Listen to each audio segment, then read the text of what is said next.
do that again. I don't know why the music's playing and there's no picture. Hello, everybody. Welcome to Needing a Meeting. My name is Carol. I will be your host today. Oh, I know what it is. There it is. There it is. Okay. Doing great today. Boy, we're just really firing on all cylinders. And I have with me Plant Free and Big.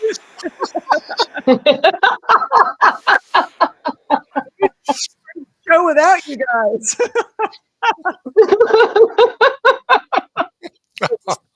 And thank goodness, was it you, Ben, that noticed that I had not gone live yet?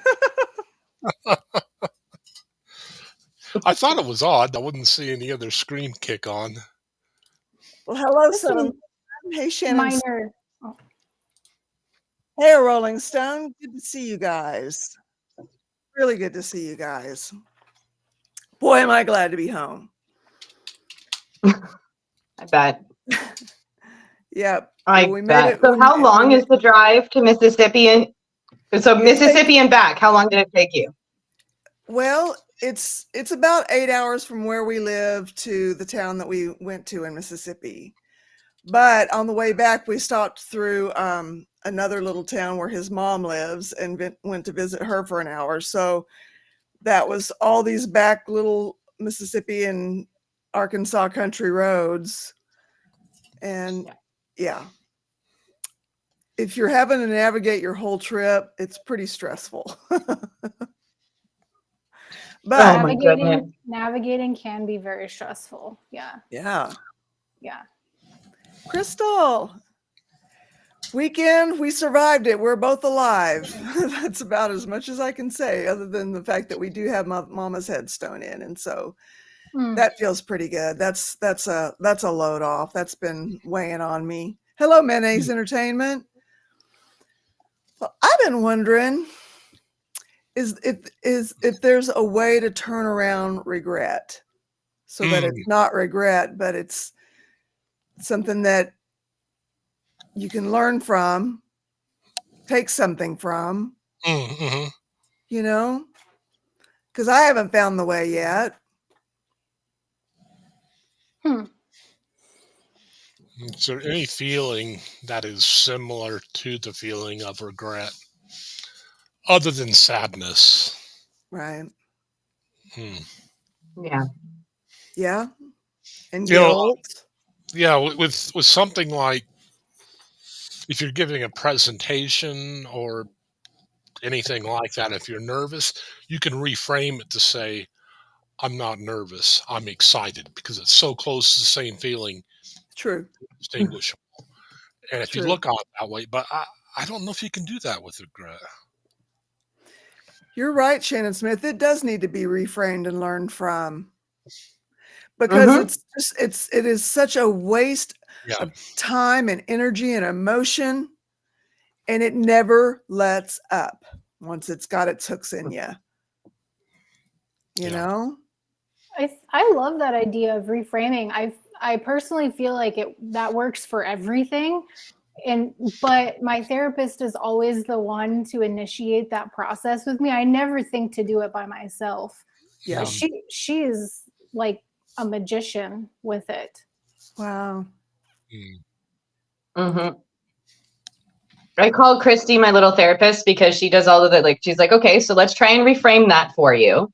You know, like it's a learning opportunity. So what are we learning from this?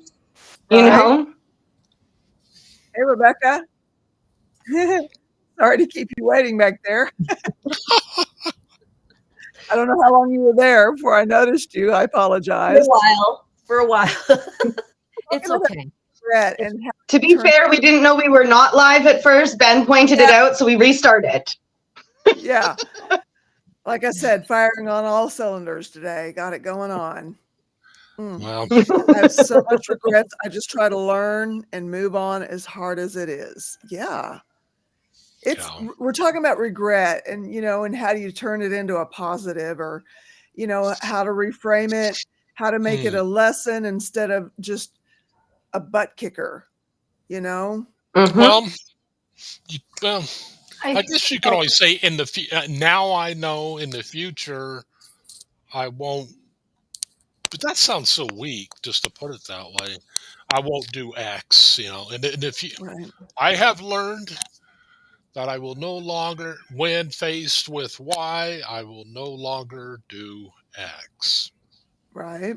I Mhm. mean, that would, yeah, I need Mhm. Christy on here for that kind of, she's really good at that kind of thing. Yeah. She's great Well, at reframing things. I was Yeah. thinking with regret, it's more so, well, for me anyways, if I'm reframing it into a learning opportunity, for example, I regret much of my last situation and the way that I reacted.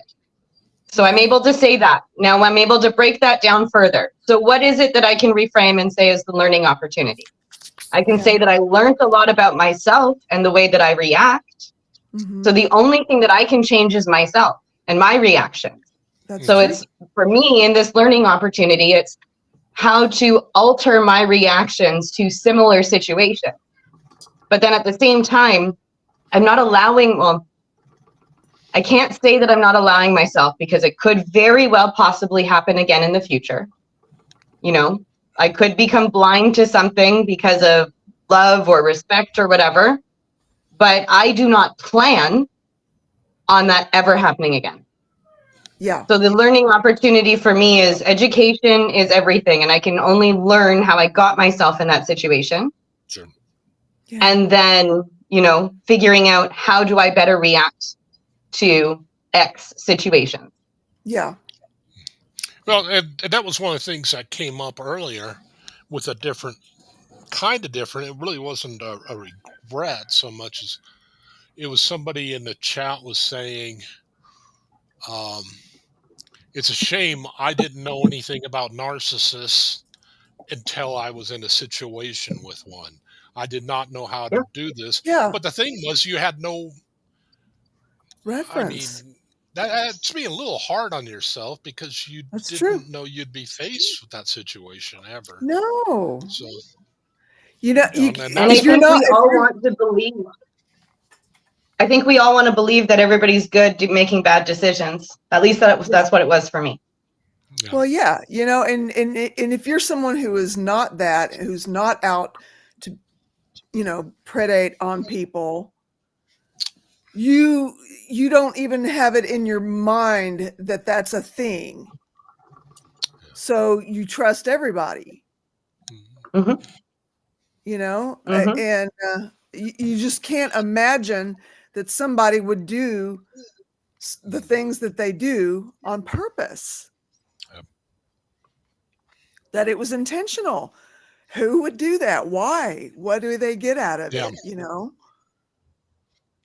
Yeah. I was gonna say, I reframe it as I can use it as something that I can teach someone, maybe. Maybe Yeah. they don't have to, maybe by going through whatever it is, somebody else won't have to by sharing it with them. Yeah. Trying to be a little bit more, I don't know what Yeah. authentic is the right word, but sharing it with them so that maybe they don't make the same decision, or making it okay to make a decision. But naivety, how are you gonna know to spot this person like that? The love bombing, like Shannon Smith is saying here, it felt like real love. Yeah. Mhm. Yeah. Because Yeah. You don't know any better. I mean, Like, you certainly, if you're on the receiving end of it, you certainly felt like it was real love. It was real love on your part, Yeah. yeah, I mean, and they respond in kind. sure. And you certainly don't want to be the type to run around saying, "Why? Why are you doing that? Why are you doing that?" That's Yeah. that's a whole other thing in and of That's the itself. person I've turned into. That's the scary part for me. Oh, Is that's the person I've turned into. And I realized that after I came back from Ontario. I don't know how many times I questioned. I don't know how many times like, well, why would you say something, like that? Well, it was a wonderful thing to say, but why was I questioning it? Because I don't trust. okay. I was hyper vigilant too after I got out of the safe house, and especially while I was still there, I was hyper vigilant. Yeah. Over time, I've improved quite a bit. Right. So I just want to offer some hope that it might not be a permanent thing. It might get better over time. Yeah. I was going to Yeah. say, Yeah. I think being afraid and being hypervigilant is normal. Anytime Yeah. you've been through something, you don't want to recreate it. I thought about that actually, Carol, this weekend when we were talking last week about faith and kind of figuring stuff out. I'm like, it is hard for me when I think of religion or anything. If it feels too controlling, I immediately pull back. Right. Anything. It's not even just religion. If it feels like it's not safe to be myself or to question, Okay. I pull back automatically because it doesn't feel safe then. Yeah. Mhm. And that's ultimately a fear from all of that stuff. Right on. Yeah. So here's something that a woman here is trying to work with me on. Actually, it's somebody else who's a resident here.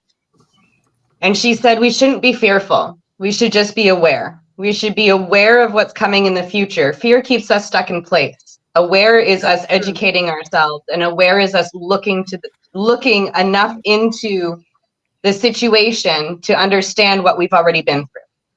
Yeah. So that's how I'm trying to look at things now, is I'm trying to be a little bit more aware. I know that I'm fearful. I wouldn't say naturally. That is not my natural state. But I think the situation is allowed to have fearful moments. Yeah. And I'm trying to not sit in the fear. Yeah. You know, because sitting in the Yeah. fear, I think it's helping part of that stagnant feeling. Yeah. It's almost like I'm creating part of that stagnant feeling by being fearful. Yeah. Yeah. And if I can chime in on the heels of what Stasia just said, I heard you talk about awareness there, Stasia, and I think that awareness ties into regret in terms of reframing, like we were talking about earlier. I regret, I'll even give you embarrassing, dirty details right now and tell on myself here. My biggest regret in my life is that when I was 19, I had a phase where I was doing a lot of crack cocaine, the dirty white stuff. Ooh. And I made the worst decision of my entire life, and I cheated on my boyfriend while I was high. And that was the worst thing I've ever done in my life. I've never cheated on anybody before. I hope to God that I never make a choice like that again. It was the worst thing I've ever done, and I regret that to this day. Wow. I think an awareness now that when I'm under the influence of illicit drugs like that, I make horrible decisions. Yeah. And I think it's the right one. I really believe it's the right thing to do, and it's just not. So Right. I think the awareness, like Stasia was talking about, ties into the reframing where it's like, okay, I stuck my hand on the fire and it burnt my hand to a crisp. I'm not going to do that again. Mm-hmm. And so like everybody, like I've heard from everybody in their own unique way, it's a learning opportunity. I can either go down that path again, or I can choose not to and to learn from it. Yeah. Exactly. Yeah. Exactly. Yeah. So, and we all have that healing process too, for us to really be able to reframe a situation. And that's something that I think that people need to remember to give themselves grace for. You need to heal before you can properly address the situation. Yeah, that's true. You know, maybe that's why regret hangs around. It's something that you haven't healed from necessarily. I think Or something regret that- is something that we can kind of like forgiveness. It's like, it's not a one and done thing. It's something That's that true. comes up, and we have to continue to go through the process of letting it go or forgiving ourselves or whatever the case may be. That's true. Mm-hmm. Yeah. A Rolling Stone was saying up here, I always tried to believe that everything happens for a reason. Life's a journey. What comes around goes around. Regret, missed opportunities, mistakes, all easier to accept if you believe in karma. And Shannon Smith says, Roland, it's scary that I no longer trust anymore. I was always too trusting, not good. Yeah. A Rolling Stone says. Yeah. I can relate with that. Always being too trusting. And I had my first meeting with one of the social workers here, and it's the first time I've quickly realized that a lot of my red flags that I could have learned earlier in life, not my red flags specifically, but red flags within myself and others. Yeah. I literally was just not taught how to look for them. That's right. I was not taught what they were, how to look for them, what really was acceptable. Yeah. I just kind of based it off of the parental figure that I had. Yeah. And then realizing that my parental figure is very much like one of my exes, and no wonder why I got myself in that situation, because I literally didn't know better.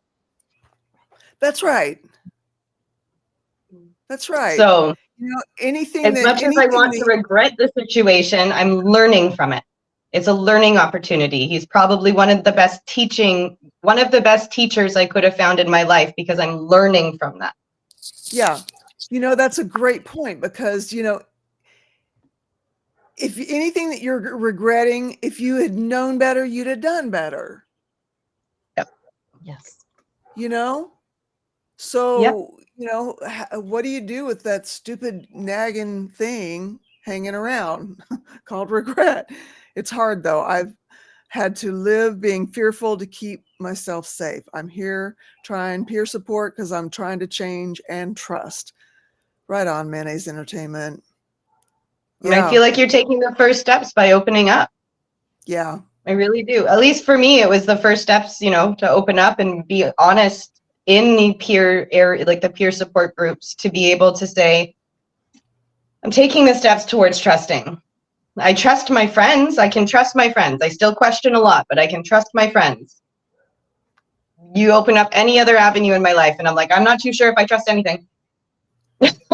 It's a slow process. And then if you get burned by a friend, then what happens with friends? It's all that having to start to learn how to trust all over again. But, without trust, what do you have? You have paranoia, you have fear, and that's why it's so insidious when someone betrays a trust, because it's going to expose you to all of those things that go with hand in hand with regret, the guilt, afraid to trust again, and all of it. Yeah. But I have found that it's better to go ahead and let yourself trust again. There's a lot more rewards. Yeah. One of my friends, his name's Robin Dreek. He's really good at interviewing. He's kind of like a combination of somebody in this chat in that direction and somebody else who isn't here. But that's his big thing. Is he was a special agent. It was his job to get other agents to flip to the U.S. against their best interests. And the only thing he had to go with, that was his big thing, was just forming trust and being trustworthy, not betraying the trust that he had in people. And he is very big on that. And that really is, when you get down to it, that is a big thing that if we can show ourselves trustworthy to other people, that really does super well for all kinds of situations and whatnot. Yeah. And life's just better when there's trust between two people. Shannon Smith says, when you trust the wrong person, it makes me not trust myself. Yeah. Yeah. And that's kind of where I wanted to go with my next comment was I struggle with trusting myself. And the part that helps me a lot is remembering that education is key.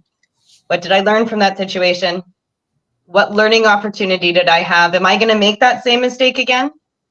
Am I going to make that same mistake again? I keep trying to change that wording in my head, so please forgive me. I'm trying to change it to I don't intend for it to happen again. Yeah. Because I can't control others. I can only control myself. Good point. So I don't intend for this to happen again. And what I'm learning from it is going to help me with my intention. That's right. I mean, all those red flags that you ignored because you were in love before, they're gonna stand out like, you know, a big lit up billboard, you know, flashing light billboard. Yeah. They're no longer red flags, they're hot air balloons. Yeah. I'm old enough to know that you can't really ever know what someone is capable of, no matter how long you've known them or how close you are. I only trust people so far anymore. Oh, yeah, it's understandable. Yeah.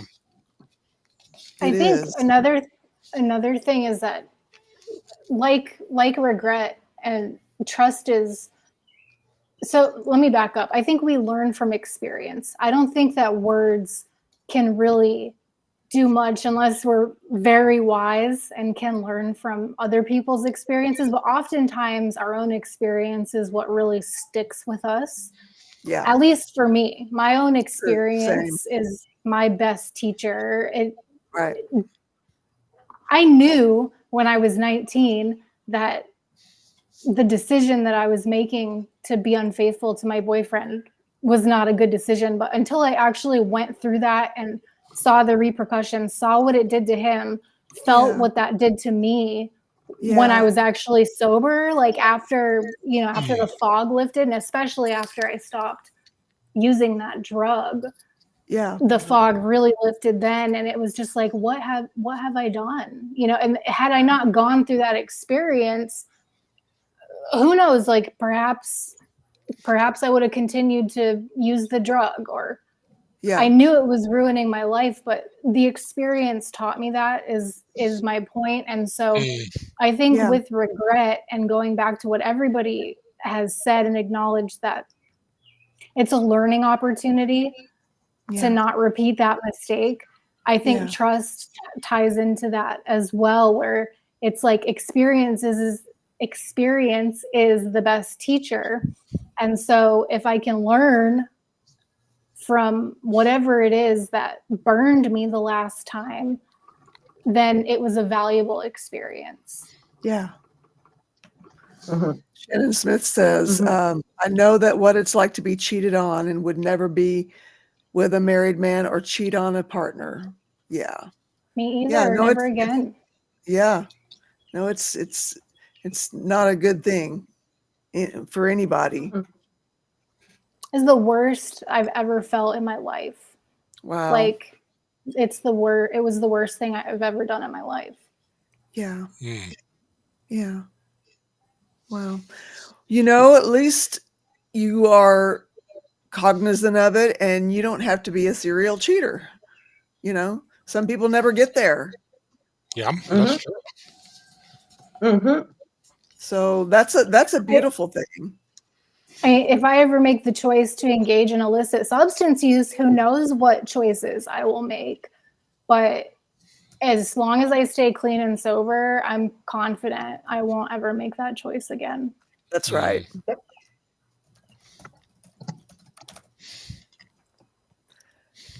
Yeah. Did I read? Yeah. I think that. Go ahead. I think that there's a lot of those moments, whether it be your example of cheating, Tara, or whether it be, you know, an example for me is shutting up. I would use so that I would feel good, but immediately after I would shut up and I would be like, okay, I had my fun, and now I'm the okay person. I'm the good wife. Oh, the I cool got my girl. moment. Okay. Yeah. That's what it would turn in. That's what it turned into. is that I'd have my fun moments, and then I would just completely and utterly introvert after that. I would be like my time to let it all out, and then I could have a couple of months or, a couple of weeks just to kind of be like, I can keep it in. But you can only keep things in for so long. So long. Mm-hmm. Yeah. Yeah. And in in certain subcultures, like with polyamory, for example, the misconception is that you can't be cheated on, and that's very false. Okay. Very, very false. And multiple times I was cheated on in that form. Okay. Multiple times. It's actually a bigger deal in polyamory to cheat, because usually you have flexibility. But Yeah, to do it, that makes sense. because if you do it then and you break the trust that you've already got. So it's like doing it behind someone's back is where the issue lies with polyamory. See, for me, it wasn't ever behind my back. It was always in my face, but they were never honest about what was happening. And that was the issue. The communication was never there. The honesty behind it all was never there. Yeah. I see. And that when it did actually happen, because I fought so hard for it, I didn't trust it. Yeah. Wow. That makes a lot of sense, actually. Yeah. Yeah.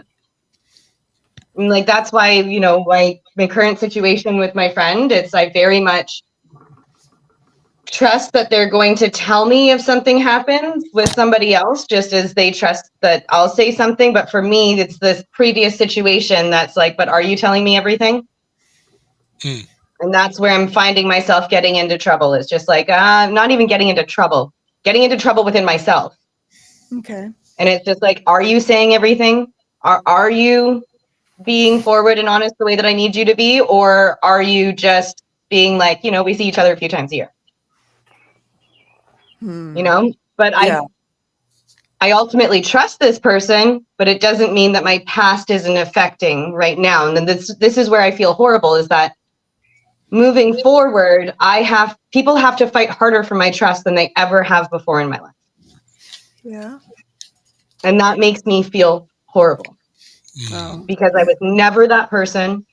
right. And now I'm that person. Yeah. Well, I would like to. Yeah, go ahead. I was going to say, I'd like to just push back just a little. You are not horrible for not trusting. I think you are human. Because once you've been hurt, once these things have happened, and you questioning or maybe questioning yourself even more, maybe that's even part of it, is you're not necessarily trusting your own judgment to pick something or pick someone. I just push back a little bit, because you aren't horrible. It's not. No, you're not. It's not. Thank you. It's feels, and everybody has feels at some point or another. Yeah. And so, you've been through the ringer. So I wouldn't expect you to just open up and just trust again. And all right. So I have a question from Rick Spicer here that I'm going to try to decipher here. All right. So the question is, because he seems to really, if I can get it to come up here. 1 of 3, excuse me, real question. This is info I need. I think I missed something for a couple of weeks. Soon as someone shows support for someone else's success, the subject love bombing is brought up and all support is stopped. Guilt is imposed on those giving. Are we not to show support? Plant's success, Tara's success, Ben's success, Rebecca's success? Well, yeah. Yeah. Yeah. Yeah. Carol's channel helping many support wins. I think that this ties What wins into is not love bombing. I really want you to succeed. Right on, Rick. Yeah, thank you. Yeah, that is good. Thank you, Rick. Yeah. Love bombing because Crystal's asking, love bombing my experiences with the cult kind of religious portion of it. It's when you are supportive and it's so wonderful to see you and it's great to be here. But if you leave the group or if you leave that situation, they turn on you. You are no longer the greatest person. You're no longer or if you just do something that is not in keeping with whatever tradition they have, knowingly or unknowingly. Right. The love bombing goes right out the window. Yeah, it can also be a way to groom people to get them, like what Stasia said, it's like a way to get people hooked so that they can manipulate you after they hook you. Yeah. And something that I want to like make difference between support and love bombing, like support on peer support groups like this and love bombing, is that love bombing is manipulative. Yes, that's there is a purpose behind it. Yeah. And it's not a support purpose. It's a purpose that's against the person who's being love bombed. Yeah, as Shannon Smith points out here, support is different than love bombing. And I like what you're saying here, Plant Freak. Love bombing is a form of psychological and emotional abuse that involves a person going above and beyond for you in an effort to manipulate you into a relationship with them. It looks different. It does look different for every person, but it usually involves, come on now, move a little thing, some form of excessive flattery and praise. Which, I mean, who doesn't like being flattered? Who doesn't like being praised? Especially when you already have low self-esteem. Yeah. Yes. Yeah, they'll usually with love bombing, you can almost, a lot of times you can detect when it's love bombing and when it isn't. First off, a lot of times your gut will give you a creepy feel. Now, that's not always the case, but the reason why your gut gives you a creepy feeling is your subconscious is detecting a lot of times, okay, I'm picking up on behaviors that you're not consciously aware of. That's how a lot of body language works. You can't place your finger on it, but there's something about this person that makes you creepy. Now, you could also go, unfortunately, too far with it and suspect everybody of doing it. But again, it's off, or it is, for the purpose of manipulation. Person doing it will, a lot of times they'll want to know every single intimate detail about you. A lot of times they'll do reciprocal. Well, they'll come out and they'll dump all this stuff on you, and then the expectation is that you will then reciprocate that. They'll want constant validation. There will be a lot of, all of a sudden out of the blue, there will be a lot of declarations of affection or love made for seemingly no reason. And the thing is, real people were clumsy. If somebody says all the right things and they don't stumble, because we're people, we screw up, we say, well, I would have put it better like this. If something is too good to be true, it doesn't necessarily mean that it isn't, but you just might want to make a mental note of it and things like that. There's a ton of them. In my experience as well, it flips to the point where you believe that you should be doing the same back. Yeah. You should be, because you're being asked, well, I'm saying this, I'm doing this, why is it that you're not giving the same? Well, because it's a little bit excessive, it's not natural. But you don't realize in a situation that that's the reality. So whether it be love bombing in this specific situation, but your normal behaviors can alter as well in time. Just from the excessiveness that you're getting and having to give back. Yeah. Because you're draining yourself. Oh, yeah. Yeah. If there's a lot of over excessive gifts for, no reason, overwhelming compliments and attention. Um, if And there's a lot of jealousy, every time you're out, if they're really jealous, incredibly clingy. Um, time, if they're spending an excessive amount of time with you, I've experienced that before, and I felt like I needed to reciprocate, and that I didn't know that excessive time spent together was also a form of love bombing. And Right. and in terms of Rick's question, Rick said, are we not to show support?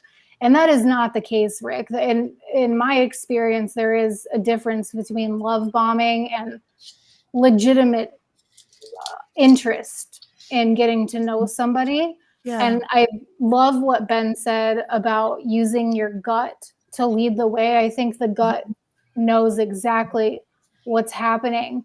And Yeah. my mistake in the past is that my gut has talked to me and I chose to ignore it. And then it gets quieter and quieter and it stops Yes. talking to you. Yes. So listen to the gut from the beginning.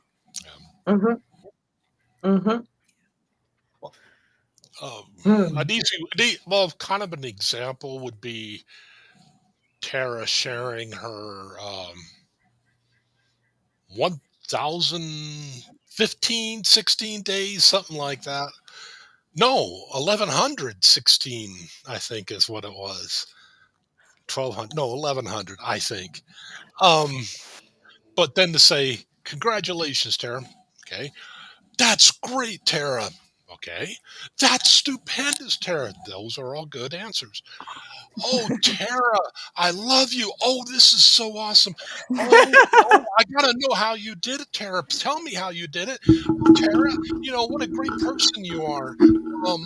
Hey, let's discuss this further, Tara. Oh, Tara, this is great, Tara. Oh, Tara, let's get together, Tara. You know what, Tara? This is, Okay, whatever's happening now, this is hell. I don't like it. Can it stop?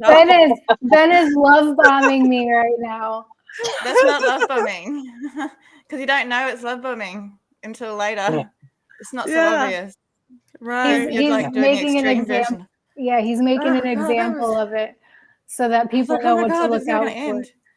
Yeah, well, see, I do understand that Rick's getting, because like good men who don't love bomb don't understand that them being helpful is not love bombing. Them being supportive is not love bombing. It's being supportive. It's being helpful. Yeah. Love bombing is giving support to get what you want.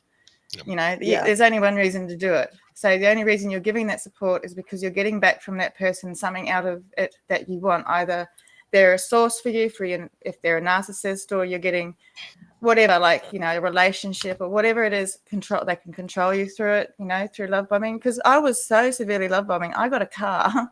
So, and I didn't know, and I didn't realize that it was love bombing. I thought it was just someone being incredibly controlling and pushing. I thought it was very nice that they did it. I couldn't believe that they did it, but it was like, it's so out of the bounds of anything normal that you don't understand or believe that it's happening. It's like a fairy tale, it just feels like all your dreams are coming through. Yeah. And I guess that's the biggest thing you can say from it. If it seems too good to be true, it generally is. It's true. Yeah. Generally speaking, it is. Yeah. Yeah. And it's funny when you say that, Cosmic, I hadn't really put together that in my own story until you had said that, and holy crap. It's like, my gut was telling me something in and around that time, and like Tara said, you stop listening to your gut and it gets quieter. But then it also at that time started to feel like a fairy tale. Yeah. I mean, it feels like it was so magical. It was like it's going out on all these dates and, having dinner paid for me. I mean, I'm normally the one going out paying for everybody's everything, so it was so magical that when things went so bad, I was like, oh, but the magic was still there, even though it's bad now. Like, there's a little bit bad, but it's mostly magical. And then when it stops being mostly magical, that you're probably love bombed. I Crystal, don't we all do this? I mean, we all, for the most part, people who are not narcissists are giving what they would want to be getting, doing unto others as you would have done unto you, kind of thing. Because it's the right thing, and you want to make people feel valued. Because I don't know of any other resource that we have that is like each other. Yeah, and I actually think the term love bombings are used a little bit too much now, just like a lot of things. Someone doing nice things for you, bringing flowers home, or just general niceness. I don't think that's love bombing. It's just someone being nice. And I think it's for those who've been through trauma, it's hard for us to realize now when someone's being genuinely nice, when someone's being love bombed. True. And I think Agreed. That's kind of why I was wanting to maybe bring up the subject of regret, because usually the regret is over something that we did or didn't do, and that's where it came in to this subject was that ultimately we end up regretting not seeing. But how could you have had a reference for it before? Yeah. If you're a good person and you have only good intentions toward other people, how would you even comprehend that somebody wouldn't have that? Yeah. You're just being you. It's kind of funny because growing up as I did, you'd think that all I would ever expect is people to be a little bit off. But it wasn't until the last person that I was like, maybe all my thinking everyone's always good majority of people's good is wrong. I still don't think that's true. I still think majority of people is good, are good, even though I can't words. But you sort of think it doesn't matter what you go through or whatever. Well, it does. It matters to you. As long as you're still a decent person at the end of it, you're always going to win. There's no losing if you're the decent person at the end. That's true. So, and life for me is a game. I'm a big gamer, whatever, and it's all about competition and winning for me. And I want to win this. And the only way I can win this is living a good and happy life, regardless of whatever it is I've gone through, because otherwise all those bosses ended up beating me anyway. I didn't actually make it through to the next level. I've just stuck around in that same level. It just must be secret little compartments. I haven't moved forward, Right. And life should be about evolution and moving forward. And I guess that's one of the reasons you're talking about regrets. I don't think I have any. I have none. And that's mainly because I can't change anything. The only regret I have is the one thing I have is actually getting married because it's so hard to get out of the marriage if the other person wants to make it difficult. That's the only thing I regret is getting married. But I don't regret because I already had my kids. So I can't even, that's not me saying I regret my kids. It's just me saying I regret the legalities of being married. So nothing else I regret. And because I can't change anything, I can't sit here going, I wish I could change it. There are things that I'm sorry for. I'm sorry for my children having gone through some things. I'm sorry for my family having to put up with me at some times. But, I can't live with regret because otherwise I'll just suffer with it. And I already suffer enough. I want to address this with Crystal. Were you getting ready to do that, Ben? Yeah, I was getting ready to do it as well. The big difference in love bombing and gift giving is the intent behind it.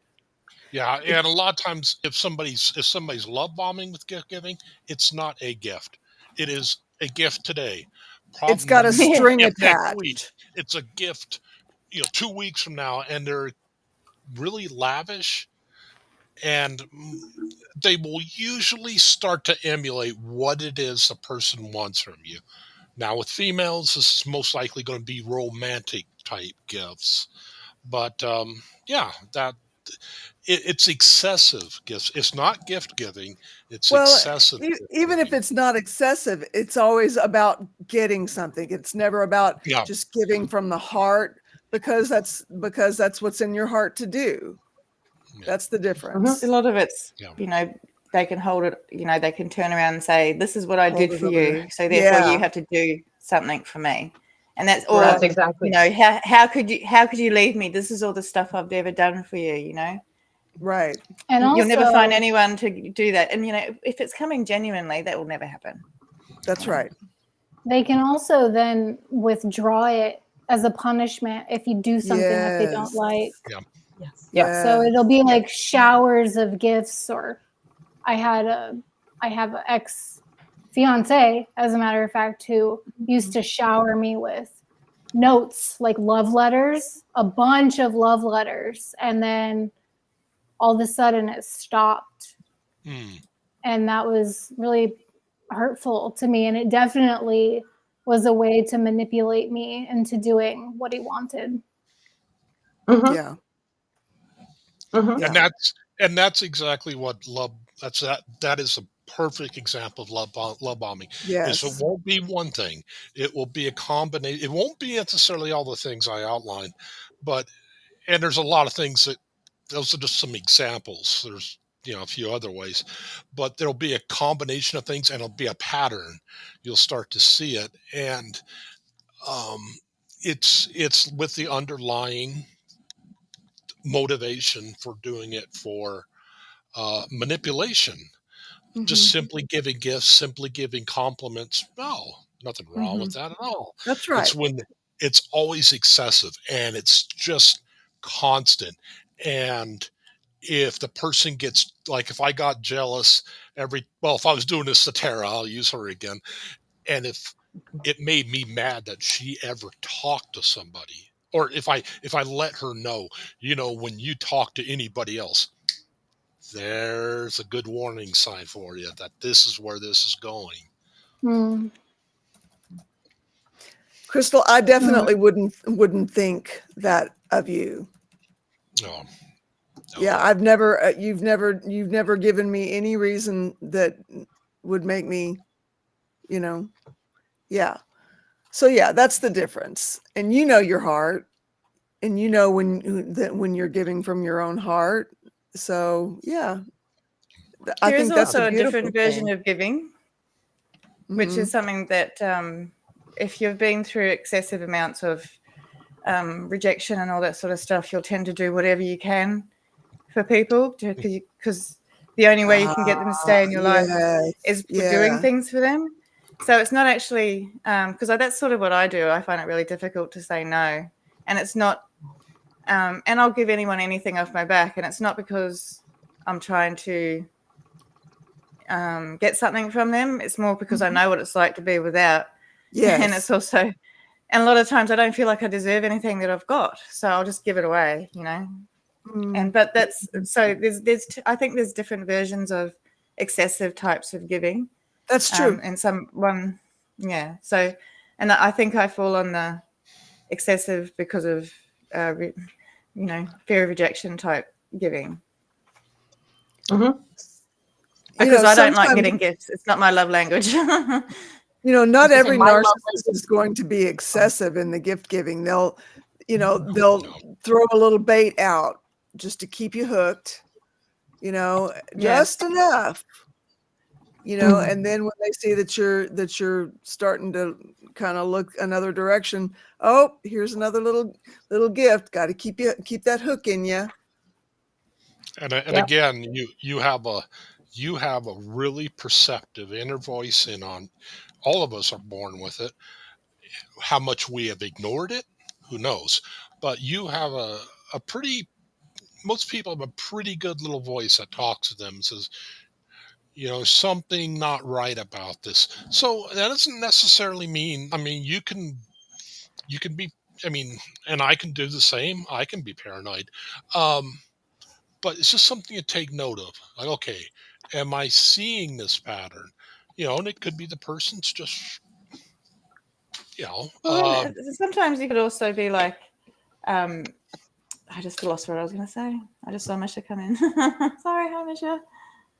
I was just going to say that love bombing always seems more controlling. Because one of my love languages is words of affirmation.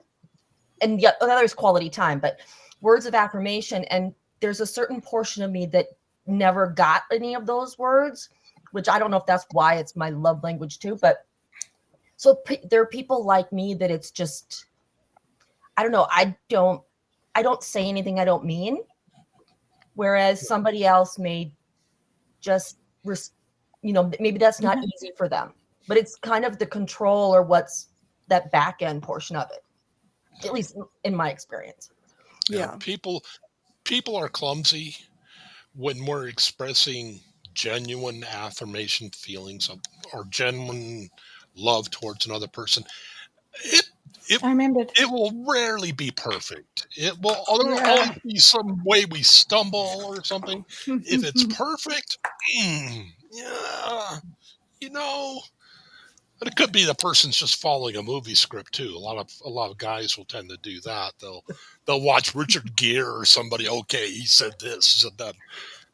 Wait a minute, you didn't get my name. Even then, they'll come out wrong. My name isn't Sam. It's because they'll forget the name or something. But yeah, I remember what I was going to say. People who are generally worried about negative type behaviors, if they have them, either recognize that they've got them and would like to do something to change them, or aren't the thing that they're thinking that they might be. Like people who worry about being a narcissist generally aren't narcissists because they're worried about it.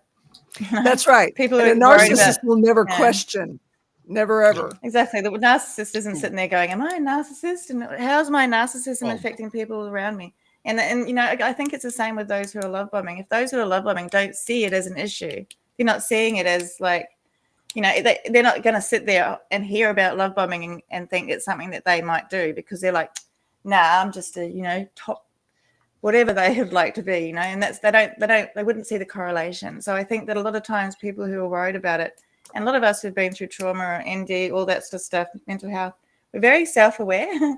And so we probably look more into a whole bunch of stuff more so than those who are just going through life without having too many issues at all because we don't want to live like this. And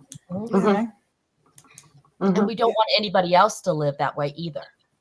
Yeah, we don't want to put other people through it. Yeah, That's right. Exactly. So I think, Crystal, you don't have anything to worry about. You're lovely. Yeah. Agreed. Yeah. Agreed. Yeah. Yeah. Yeah. If it's a subtle thing when someone is giving because they're in it to get something from you, even though you would be willing to give it anyway. But there's a feeling attached, like, oh, I really have to step up for this person now, kind of thing. And sincere giving of oneself or of gifts or of it's just there's a feeling of equality in it more, I think, if that helps. Yeah, and I felt manipulated to be more affectionate than I felt like being in the moment. And the situation was actually arising. There was too many things. And I was just like, well, I need to settle from this. But look, I'm doing this for you right now. And I'm going to buy you something. And I'm going to do this. Now you need to reciprocate everything and tenfold. Excuse me. You need to reciprocate everything and tenfold.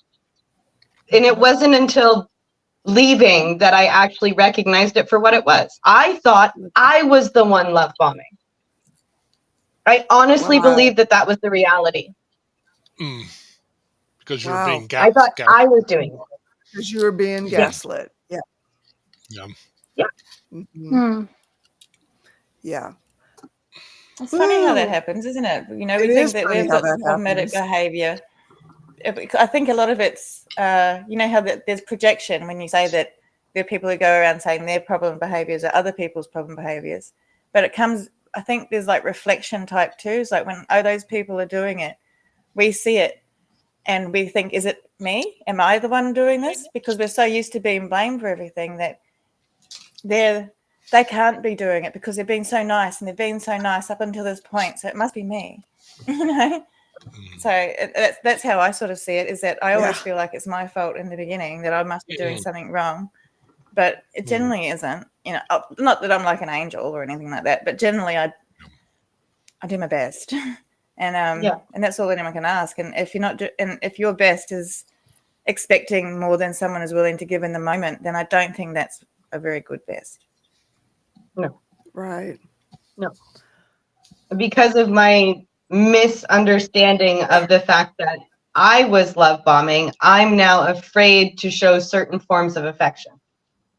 I'm afraid to say certain things that show affection.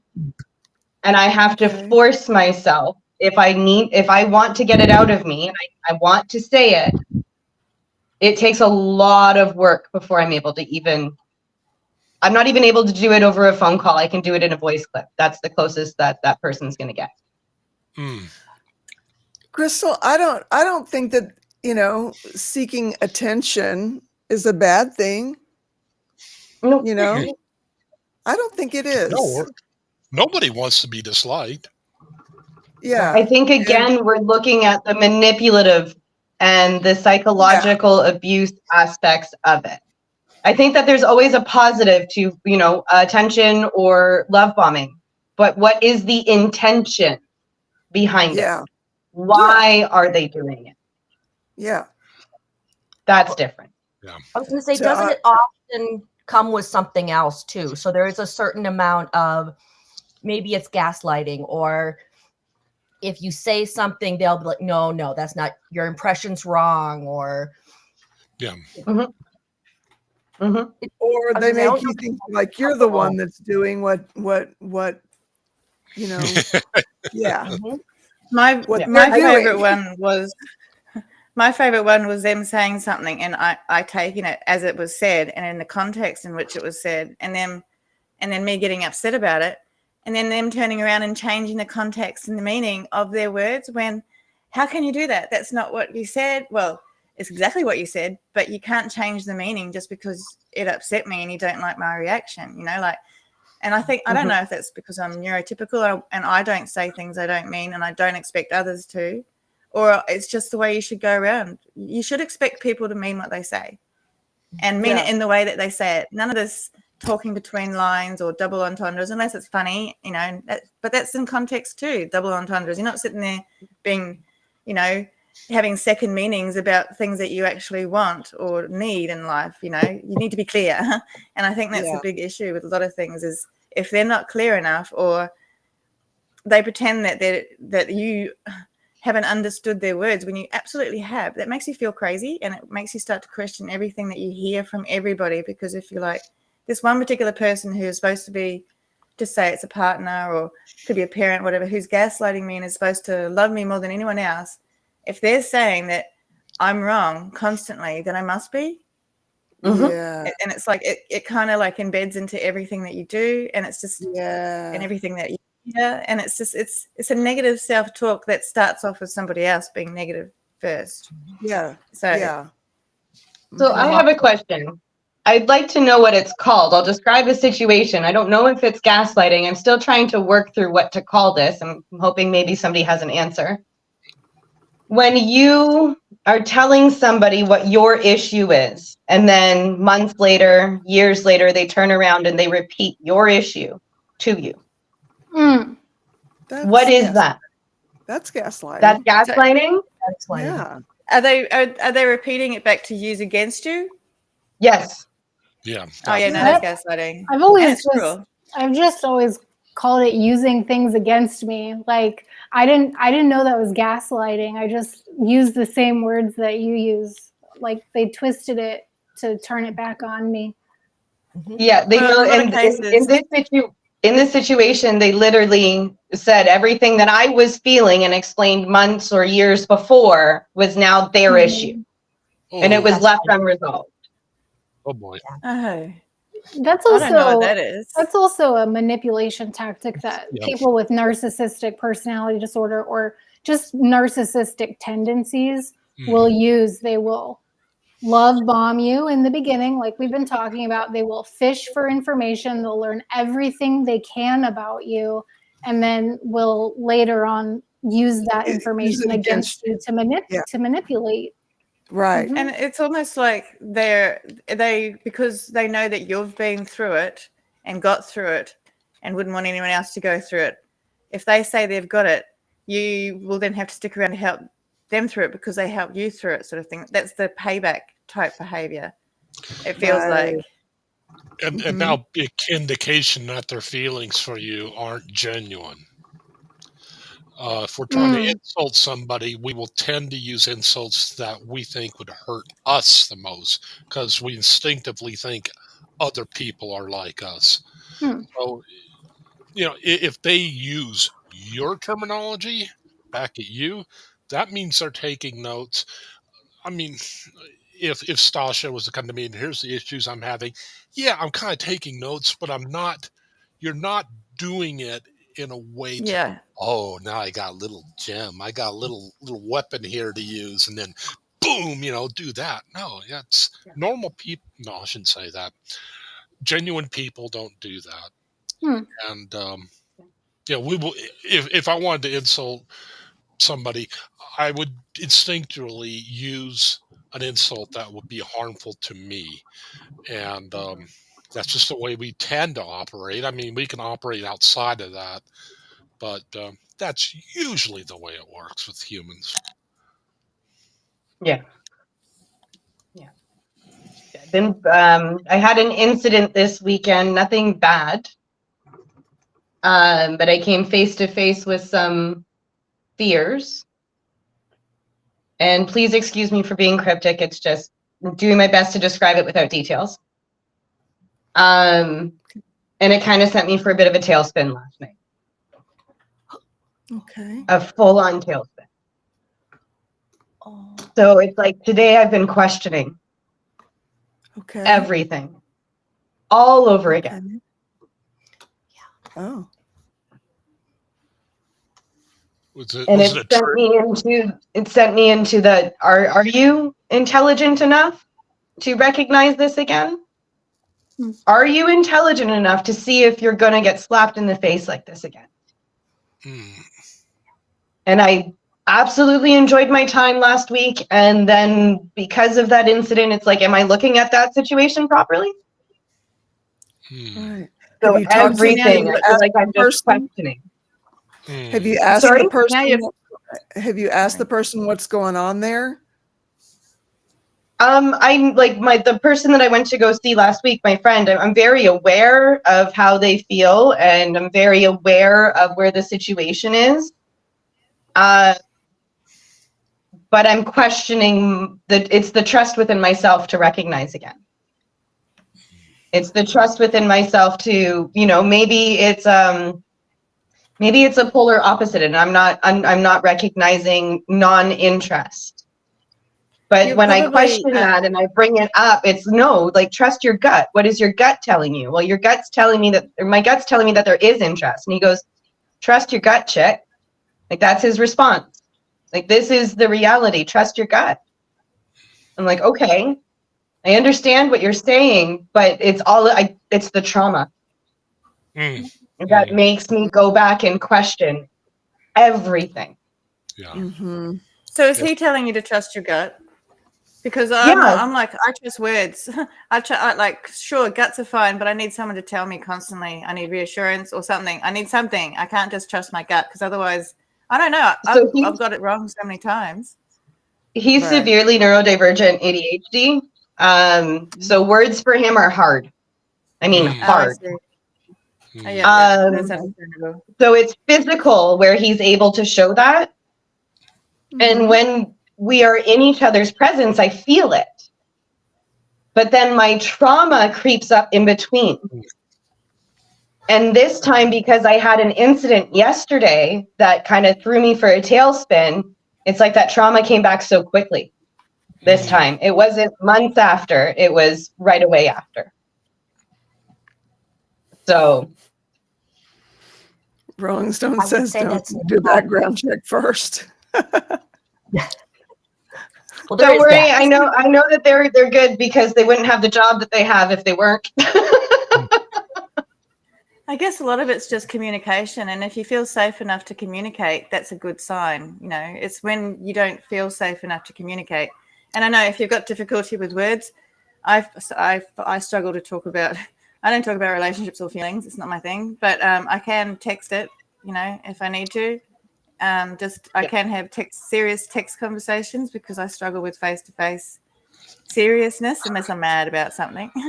But it's just, I just feel like you're probably coming from a trauma-informed response for yourself about what's happened for you. So, and that might happen. And you know what? It's probably a good safety feature for now because it's pretty recent. It's, for both of us, it's fairly recent, and it doesn't mean that we should miss out on something that could be really good, but maybe it's giving us a bit of a chance to heal ourselves and take time for ourselves and just slow down on something that I know I used to always rush into. For myself personally, it was always a rush because, I don't know, I do everything fast. I want everything done now, and I felt like that's what I did as well. And then I did slow it down, didn't work out well either. But that's not to say it won't the next time. Yeah, I only fail when I stop trying. So, and I was going to say, I think it's normal to kind of look for red flags because you don't want to redo something. So journaling, I think journaling about it is great because then you can write it down and go, this is what you're feeling. And you can write down details either way. Some of it is, it's just time. You have to learn to trust yourself again and to trust your judgment. I mean, speaking on the subject of things you can talk about, I don't even think I've told you this, Tasha. My partner has never told me he loves me. I've been dating him 4.5 years, almost 5. And it's because we've talked about it. And in the very beginning, this was really, really hard for me.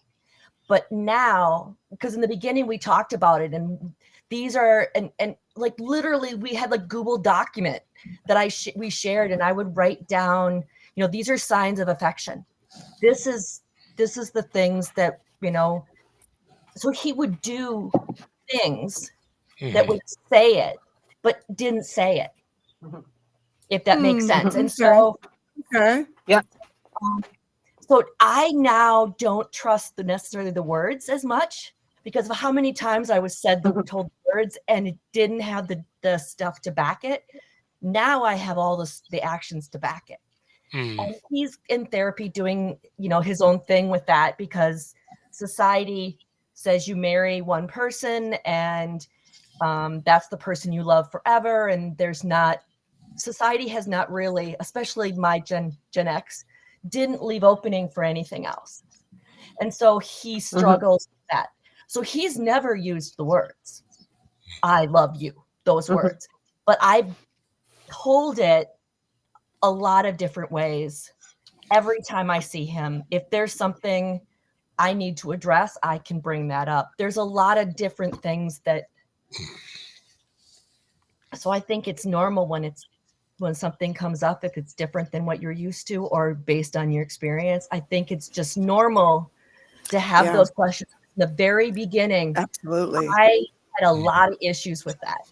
Yeah. There'd be a lot of feeling of deja vu too, like this feels like it's happened before, and what happened last time this happened, and if it was a negative outcome, of course the feeling that when it's happened again is not going to feel as good as if it was a new feeling that didn't have a negative outcome attached to it. You know what I mean? Like, I'm not sure if I'm making sense of that, but it's just like positive experiences mean that you want to have more of them. So, and negative experiences mean you want to avoid it. So, and even if something's positive, but it went to a negative, that positive feeling is going to have negative on it. So, and it's hard to get through that. And that comes through counseling and communication with whoever you're around. It could be anyone. Everyone needs communication. And my thing is words. Words are important to me. Like I need to be able to talk to me constantly. And lots of that's got to do with the fact that I was silenced for so long. So now I'm just like, I'm going to talk. This is one of the reasons why I talk so much. But that's one of the things, like, everyone's talking about love languages, and I'm just thinking, because I've done those tests and I felt like none of them actually really matched because I don't like gifts. I love giving gifts.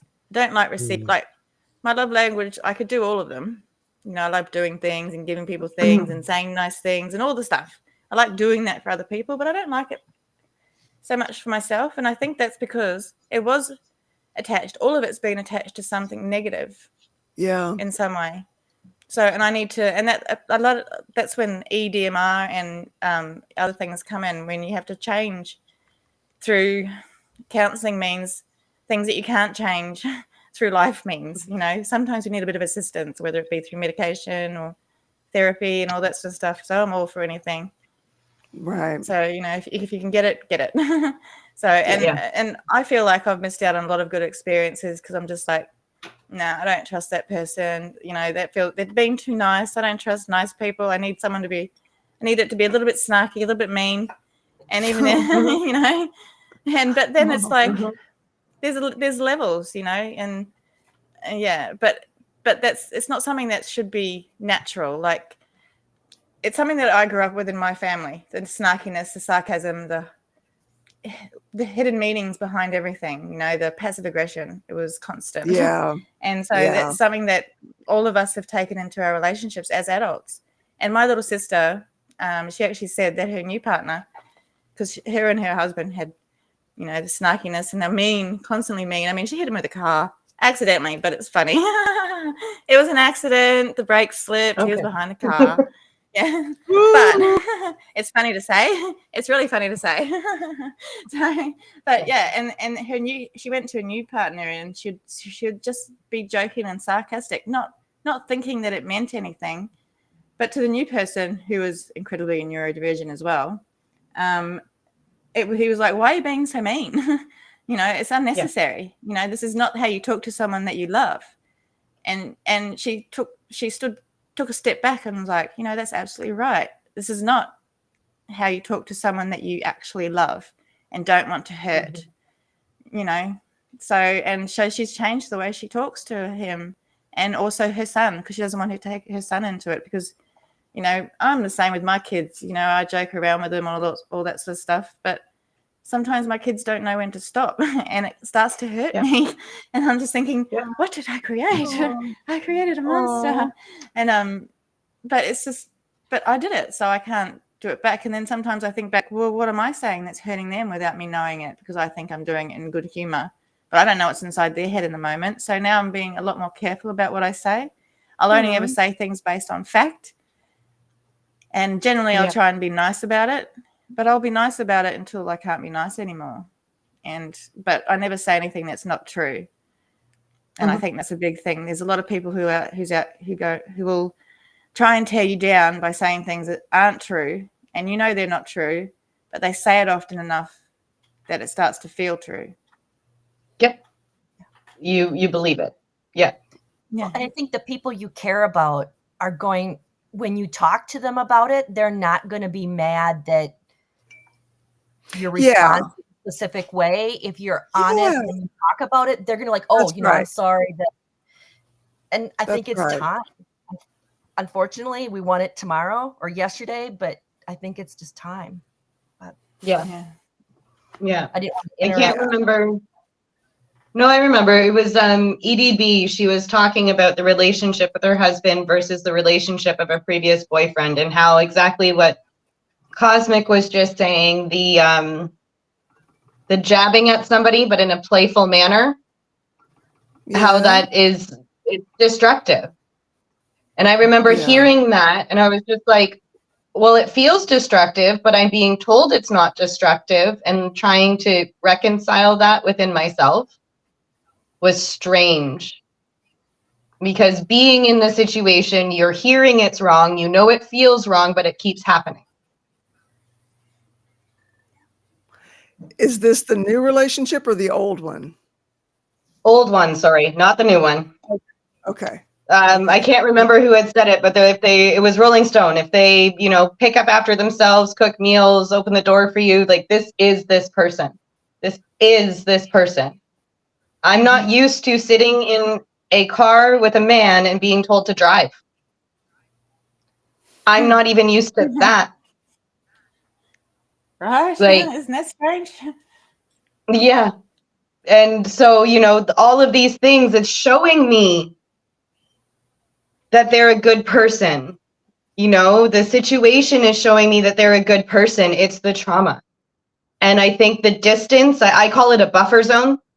The fact that they're in one province and I'm in another province. Yeah. I'm calling it my buffer zone so that I have time to heal. Yeah. I have time to figure my stuff out before anything, if it goes anywhere long term, you know, and I'm not even putting my eggs in that basket. Just going to enjoy it for what it is now. Because who doesn't want a little affection and a little kindness and a little one-on-one time, right? Right. Absolutely. Yeah. It's the only thing I miss from being in a relationship is the affection and going places and doing stuff as a, you know, with somebody else instead of doing it all by myself, which I'm happy to do too. But sometimes it's nice to go somewhere and be like, that beach, isn't it a nice beach? Just hang out on the beach and look at this shell. Isn't this a nice shell? Instead of me going, yeah, cool shell. I'm going to take the same show, everybody. You know, Yeah. but it's I get that. It's companionship is nice, but It is I'm nice. at the stage where I don't trust companionship to come without some sort of strings attached, and that's just a me thing for now. That's just me for now. It's not me forever. Okay. But and the buffer zone that you're talking about, Stasia, was exactly something that I think is helpful, and I've used it so many times in my life between me and other people, and it does, and it makes it easy because if you're really, really close all the time, it means that you'll fall into it All over because it's easy rather than you fall into it because it's easy rather than it being something that's good, you know, always good. So, you know, and taking time to get to know someone over a long period of time, I think is a good thing, you know, before you put all your trust eggs, whatever I like to say, into that basket. You don't, my natural thing is to trust everyone until they give me a reason not to trust them, until this last time. And now it's flipped and I don't trust anyone until they give me a reason to trust them. And you can't ever know that until straight away. And I think it was probably the best lesson I ever learned. And I'm grateful for that. And that's why I can't regret it. Okay. Because I was going to say, I think trust is something that should be earned. And I feel the opposite because I have single still, never been married because I was afraid to trust, because being with someone and being married meant giving up who I was, giving up what mattered to me, doing all those things. And one of the greatest gifts my current partner has given me is that I don't have to do that. Okay. That you can have a healthy relationship with someone. There are good men out there. You can have a healthy relationship, talk about all the things, and they're going to support you in whatever it is you need. So you can change your mind. And I think it's kind of sad that this is the first. But but at least it's happened. Yeah. I could get married today.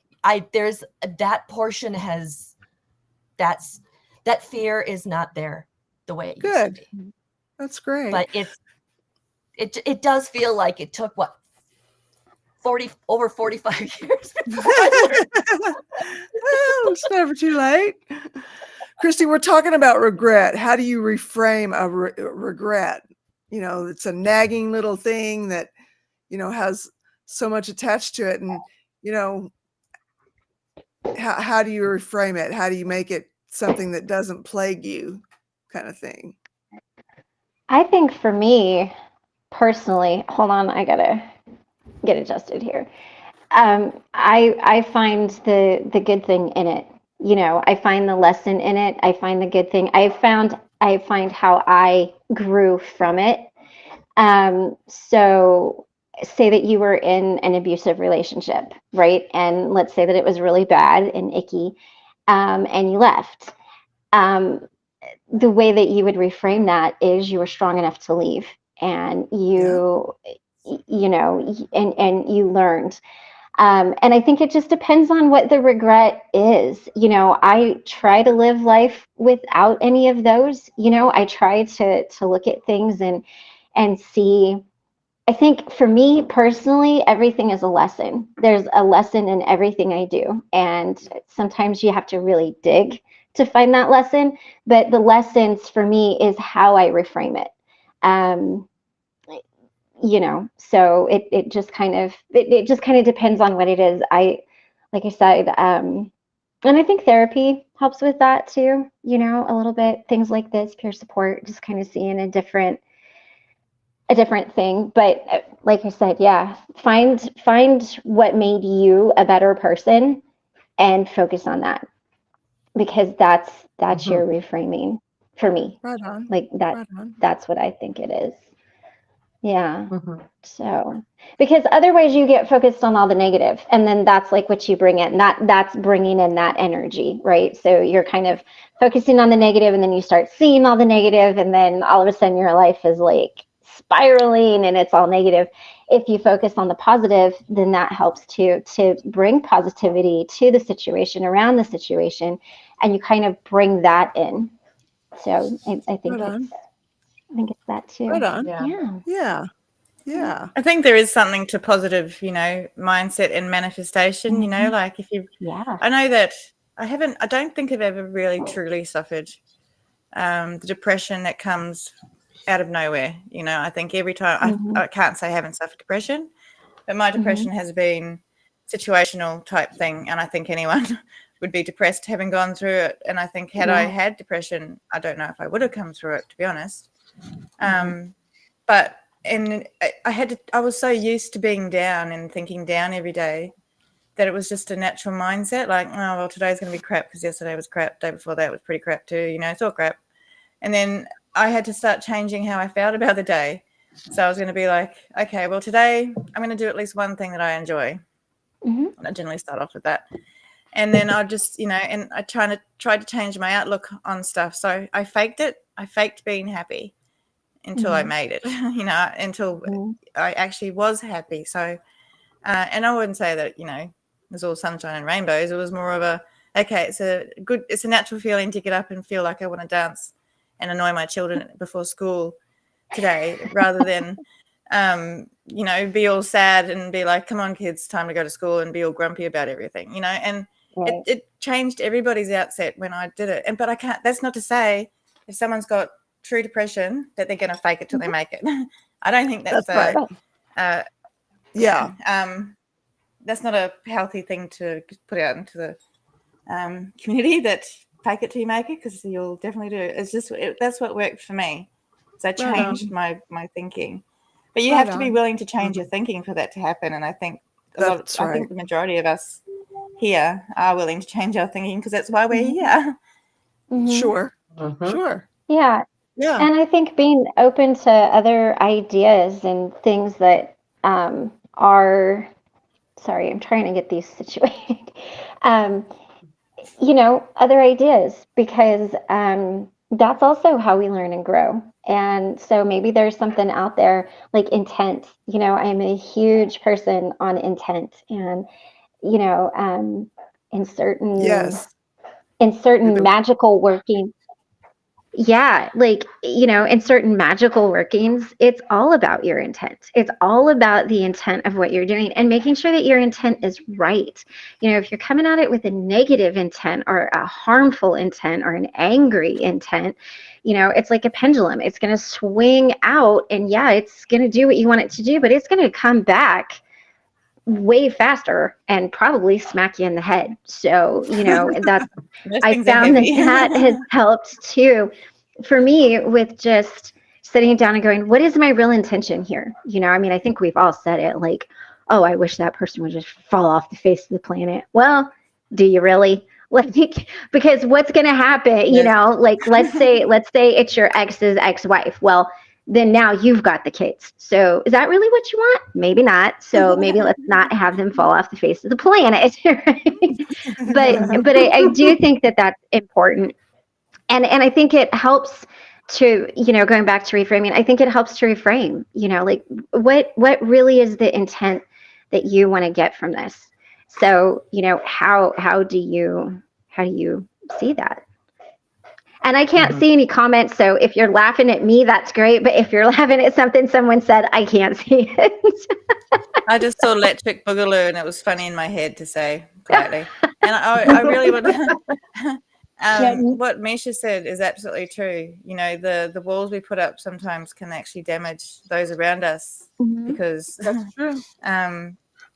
you know, exactly the clues we see in someone to protect ourselves. They're not always there. They're just stuff that we're projecting because that's what we've been through before. I think that's sort of what the gist of what I said earlier. But, you know, and also the whole positive intention thing, I think that works with a lot of things. And I think there's a whole range of different things you can do. Like, I think journaling's one, you know, there's a gratitude type journal and it helps you recognize that even if you've not had a particularly good day, there must have been at least something throughout the day that was good.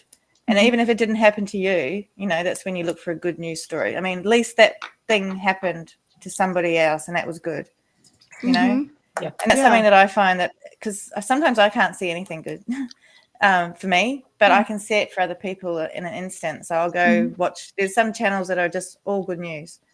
So I'll go watch that for a bit because I want to go see someone win the lotto and I want to go see that cow being saved and all that sort of stuff because that makes me feel good. And, you know, and knowing that someone else feels good because that happened is enough for me for that particular day, you know. Right on. Well, So and I just another think- positive. Oh, sorry. Go ahead. No, you go. I was going to say another positive thing about a gratitude journal is when you are having a bad day, you can go back and look at it and you can be like, wow, on this day, I did this. I made somebody smile, or, you know, I had an extra $5 or whatever. So I bought somebody a coffee and I made their day, you know? And so then in those moments when you're really feeling less than for yourself, because we all have them, you can look back and you don't have to go through the junky part of your journal that's all doom and gloom and, you know, working through stuff. You can just read it, you know. That's why I think those are great ideas. I think as we learn and grow and change as a function of our recovery, the way that we interact with regret is different. Like it has less of a pull on us. It has the intensity of the regret is less. And I think this goes hand in hand with, Plant Freak, how do you say your first name? I think, have I been saying it wrong? Stasia. Okay. So I think along with what Stasia has been talking about, where she's like questioning her gut, I went through the same thing and I decided not to have a relationship. I'm not telling you not to, right? That's not what my intent here is. My intent here is like I chose not to because I knew that I would change as a function of my recovery and as a function of working with a therapist, and that I would attract and be attracted to a different type of person a few years down the road. So it has actually worked out really well, albeit sometimes lonely. It gave me an opportunity to go into myself and also make connections with other people that weren't romantic connections so that I could build the system. And again, I'm not saying this to say like, I'm not saying don't do anything. I'm not telling you what to do, but I think as, how can I say this? I've noticed that as I've grown, I am now attracted to a different type of person, and I'm not drawing the same types of people, like the people with narcissistic tendencies, the people who are going to take advantage of me. Those days are over. And I'm happy that I feel that way now. I'm not going to put up with the same kind of crap that I've put up with before. And that took time. It does. It did. And, you know, and I think forgiveness of yourself around a situation helps with regrets too. Like, you know, you don't have to, I'm not talking about the other person. I'm talking about you. You know, you have to forgive yourself for what you did or what you allowed to have happen or however that looks in your mind, you know. but I think that's part of it too. I mean, it's a very long journey. Like nobody gets through it quickly. And That's if true. somebody does, you're probably not really doing the work the right way. Like if it's not a little messy and a little sloppy and a little painful and a little awful, and it happens fast, you're probably maybe not doing it quite right. But then you'll get the hang of it, and you'll start seeing it, and it will become like working that other muscle, like any other muscle. And you'll be like, okay, well, this is it.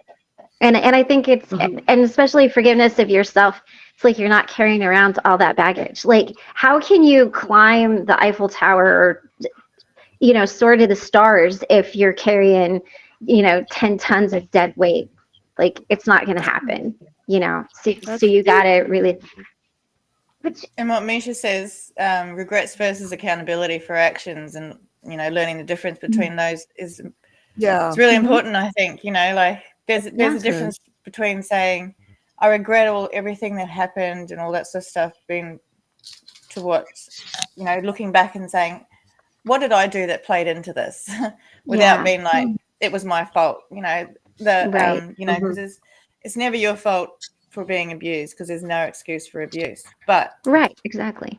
I still feel myself personally, because everybody's different, and I don't think there's a right way or wrong way for anyone to heal, and except for whatever's right for them.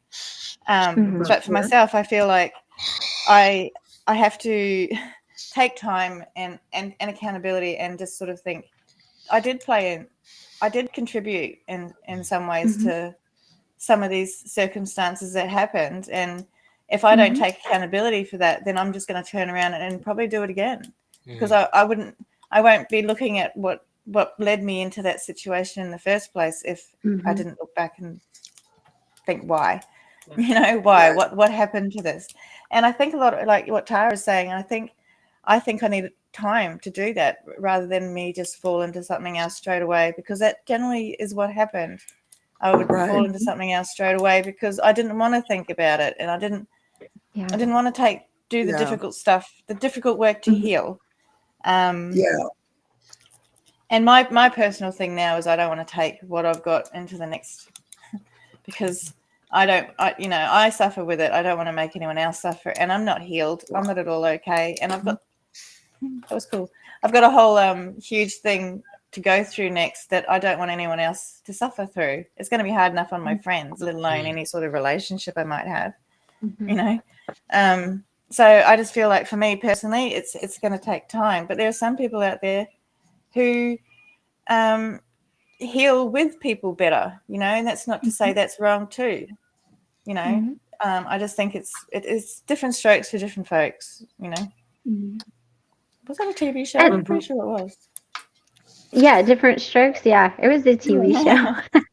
Gary. Well, and I think whatever's healthy for you, I think as long as you're doing something in a healthy manner, at the end of the day, that's what's the most important, right? Because when you're doing what's healthy, you're making healthy choices, and you're taking care of yourself, and all of that stuff that we talk about, self-care, self-esteem, healing, intent, all of that, it's going to fall into that. It all falls under that umbrella of just being healthy. And that's why I like healthy versus unhealthy, as opposed to good and bad. Good and bad have a lot of weight to them, That's right? true. And it can really make you feel guilty for doing something that seems bad. You can be like, oh, I'm a bad person. This is a bad situation. I got myself into a bad situation. I'm so stupid. How could I do this? How could I let this happen to me? Like, why didn't I see this? Okay, well, that'll spin you out in a bad way. But if you look at it and you're like, all right, that was really unhealthy. How could that have been a healthier situation? What can I learn from it? It's a whole different way of seeing things, and that's why I said, I like healthy and unhealthy versus good and bad. It makes the choices, I wouldn't say easier, but it brings a different light to it, Yeah. So. you know. Yeah. That's like with I feel- food too. It should be healthy and unhealthy rather than good and bad foods. Yeah. You know, it's just Yeah. it changes the way that things are in your brain. You know, instead of it Mhm. being like this is bad for my body, it's like this is not so healthy for my body in large amounts because everything is okay in Mhm. moderation. But Mhm. and it's sort of, we kind of need to start doing that with a lot of things. You know, is this a good Mhm. healthy situation or an unhealthy situation? Right. You know, although maybe Yeah. not so much with car accidents, although sometimes car accidents can be unhealthy for you. But it's like good and bad sometimes is good. Right. But and I think when we're talking about us as people, it should be healthy and unhealthy because we've gotten so Yeah. used to negative words and all that sort of stuff. And Mhm. you know, we should start reframing things in a more positive light for ourselves and other people, and then maybe things will get positive for everybody else around us. And that's not to say that I agree with toxic positivity. Nothing is all good all the time. Right. You know, so I'm not going to go like, "Hey, you broke your leg. That's fine. Just get through it." You know, don't worry about it. It's all good. But there was something I posted the other day that kind of made a lot of sense. I can't think of what it was, and it was like positivity. It was the difference between positivity and something else, and it's like, yeah, that makes a lot of sense. Because positivity is like saying, I can't remember what it was. I have to go find it. But it was a really good way of saying it, like something about saying you'll get through it rather than sitting there and eating popcorn with them while they get through it type thing, you know. Mhm. Yeah. So I can't remember what the words were, but it was good. I'll see if I can find it later and post it in the Facebook group. Well, and going back to food, I know that's a struggle a lot of people have, and I know this is Mental Health Awareness Month. Maybe one way to reframe that too for people who struggle with that, a way to look at it as healthy versus unhealthy. If you want a cheeseburger, you know, an unhealthy choice might be McDonald's, right? It might not be the healthiest way to have a cheeseburger, but if you make the cheeseburger yourself and you have the fresh lettuce and tomato and the organic bun or whatever it is you do, or no bun at all, then you can feel a little healthier about it, right? You can feel a little more positive about it because you did it, you created it with intention to be healthy, and it's a better option for you. Now, I understand you can't always just cook up a cheeseburger, but if you look at it that way too, you know, that can help you with food struggles. Because those are a really different thing, and it's really hard to see food in a healthy way.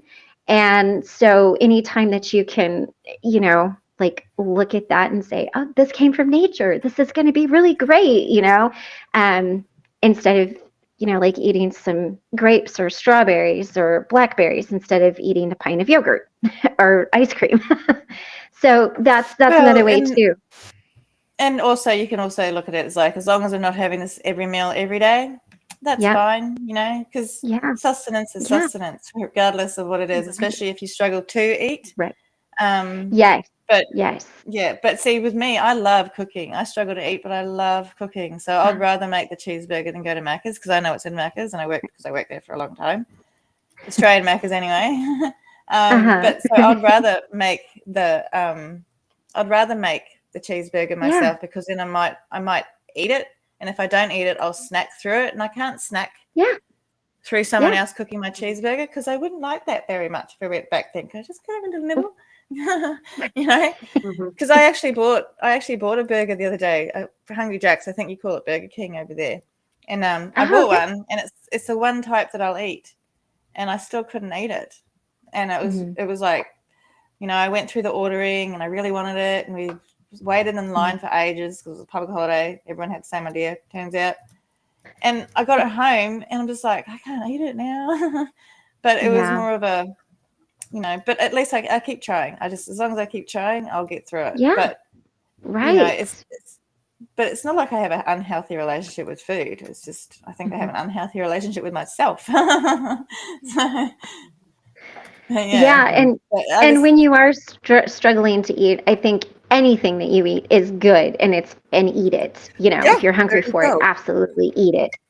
And don't be afraid of it. There's no shame there. And then once you kind of get to that point where you can where you're eating and you're hungry again, then that's for me when I kind of can get tripped up. And so it, you know, it's a very complicated thing. But yeah, if you're struggling to eat, absolutely eat whatever. Whatever. And then Yeah. you Go from know, there. like Yeah. get the sustenance in there. Yeah. And Yeah. it's it's funny because it's like we go through these phases of our life, right? With regret, forgiveness, whatever. And sometimes you do really, really well with it, and then other times you don't. But that's life. And you are going to have those ups and downs, and you are going to have times where it's easier, and then you're going to have times where it's not. So in the times when it's not so easy, be gracious to yourself, because it will get easier. I mean, it doesn't mean it's going to happen overnight, but Right. I think the most important thing is just don't beat yourself up. I think Like- also knowing that you've been through it means that you'll probably get through this next one as well. Yes, I agree. Helps, Yeah. yeah. Mhm. Also, Mhm. how are you, Christy? I'm good. I'm in Kansas. There's a tornado watch out, but I'm doing what all Kansans do, and I'm just carrying on with life. So You get until they some say it's a signals. warning, right? Until they say it's a warning and the sky goes black and sirens start going off, I'm not really going to worry about God, it. how's Prairie Heart doing? You know what? Oh my gosh. Okay, so I've got some really cool news, but there's a doggy door for the first time ever. They have a doggy door, and Mikey just is like a little kid. He like goes in and out and in and out, and he runs around and he barks and he goes in and out and in and out. And Sweetie, she'll go in and out a couple of times, and then she gets over it, and then she comes and just lays down. And Shitty Kitty has not gone outside yet, which that doesn't bother me because there are like coyotes and things like that around. So if she doesn't go out, that's all right. So they're good. Traveling was really interesting. So I'm glad that we're here. It's a really adorable little house. It's got 3 bedrooms and 2 bathrooms, and it's just set up really nice, kind of out in the country. Not as out in the country as I was in Kentucky.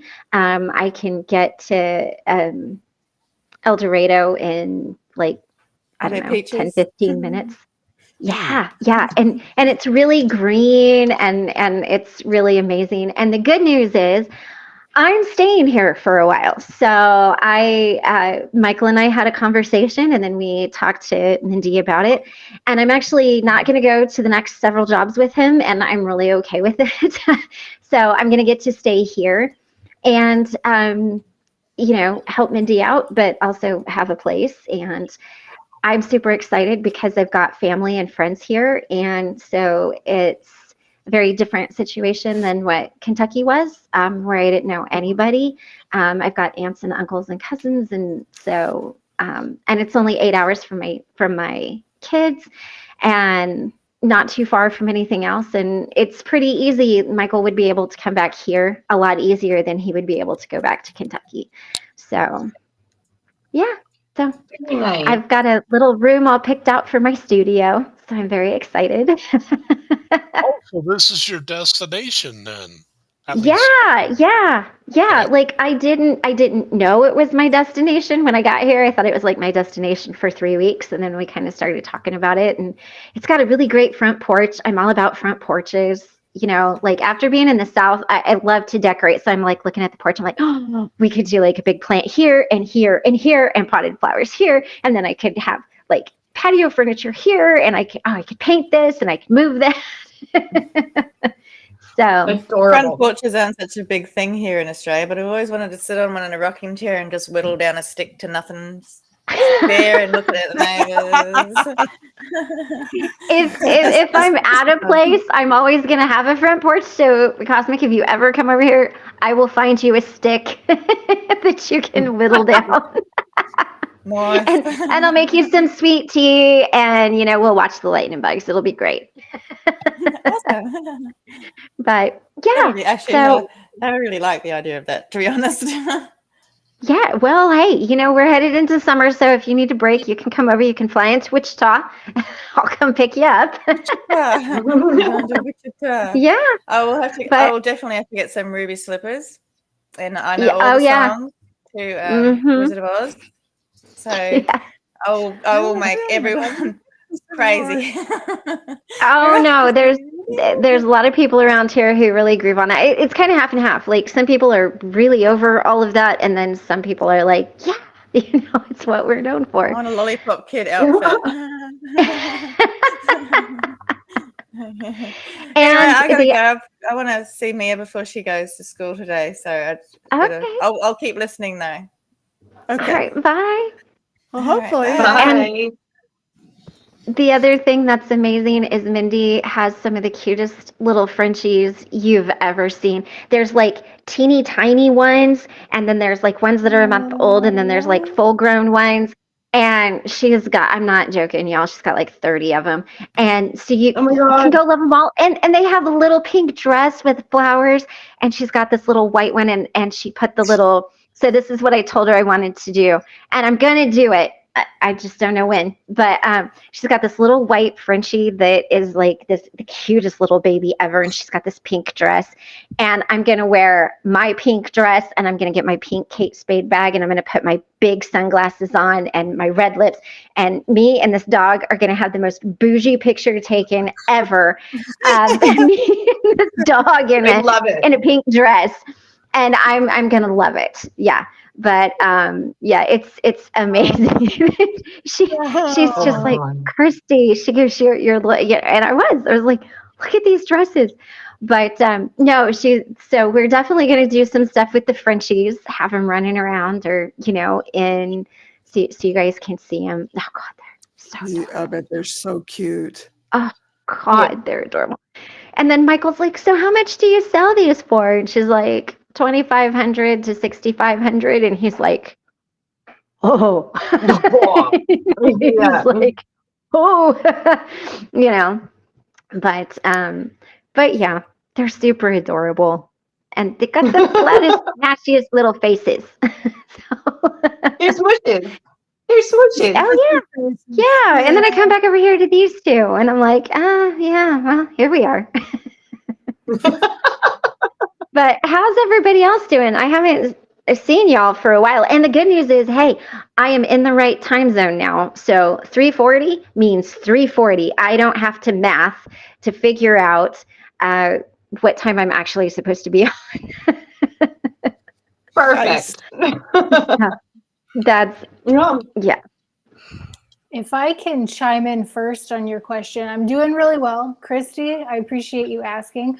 I do have to hop off though, because I go live in 30 minutes and I want to give myself a little bit of space in between. Yeah. So Thanks for helping. It was nice to thank you so much. It's always a pleasure. And if you can make it, I hope to see you in 30 minutes over at my channel. Cool. Okay. Awesome. Yes, definitely. I'll be able to make the first bit. Right on. I'll see you later.